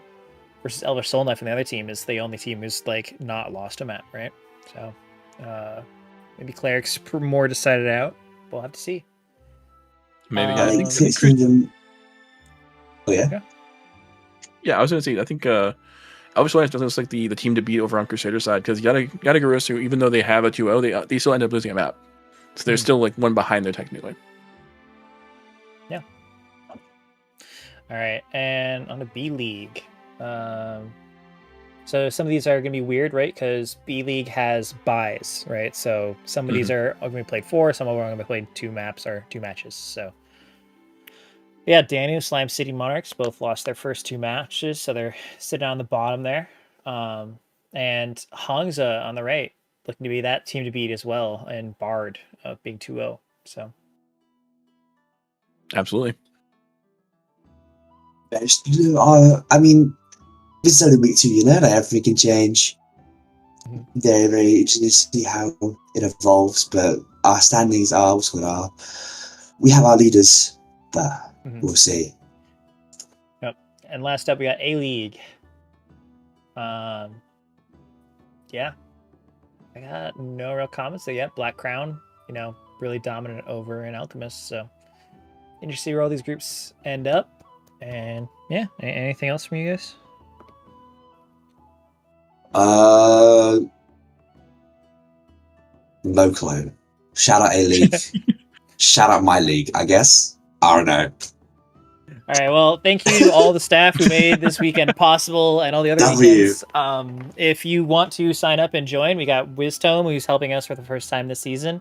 You go to solomon.gg/s. That's slmn.gg/s. We always love having more people joining us and learning. We had a new observer today who hopefully will work out after they turn their VPN off. So hopefully we'll see what happens. Yeah. So we have a lot of fun. I couldn't hear any of the game today because we were screaming at people about how to pronounce Xi'an and whether or not soccer is a good sport. Football. yeah, football. So anyways, thank you everyone for joining BPL week 2. We'll see you next week for week 3. Yeah. WBPL. Absolutely. All right, bye.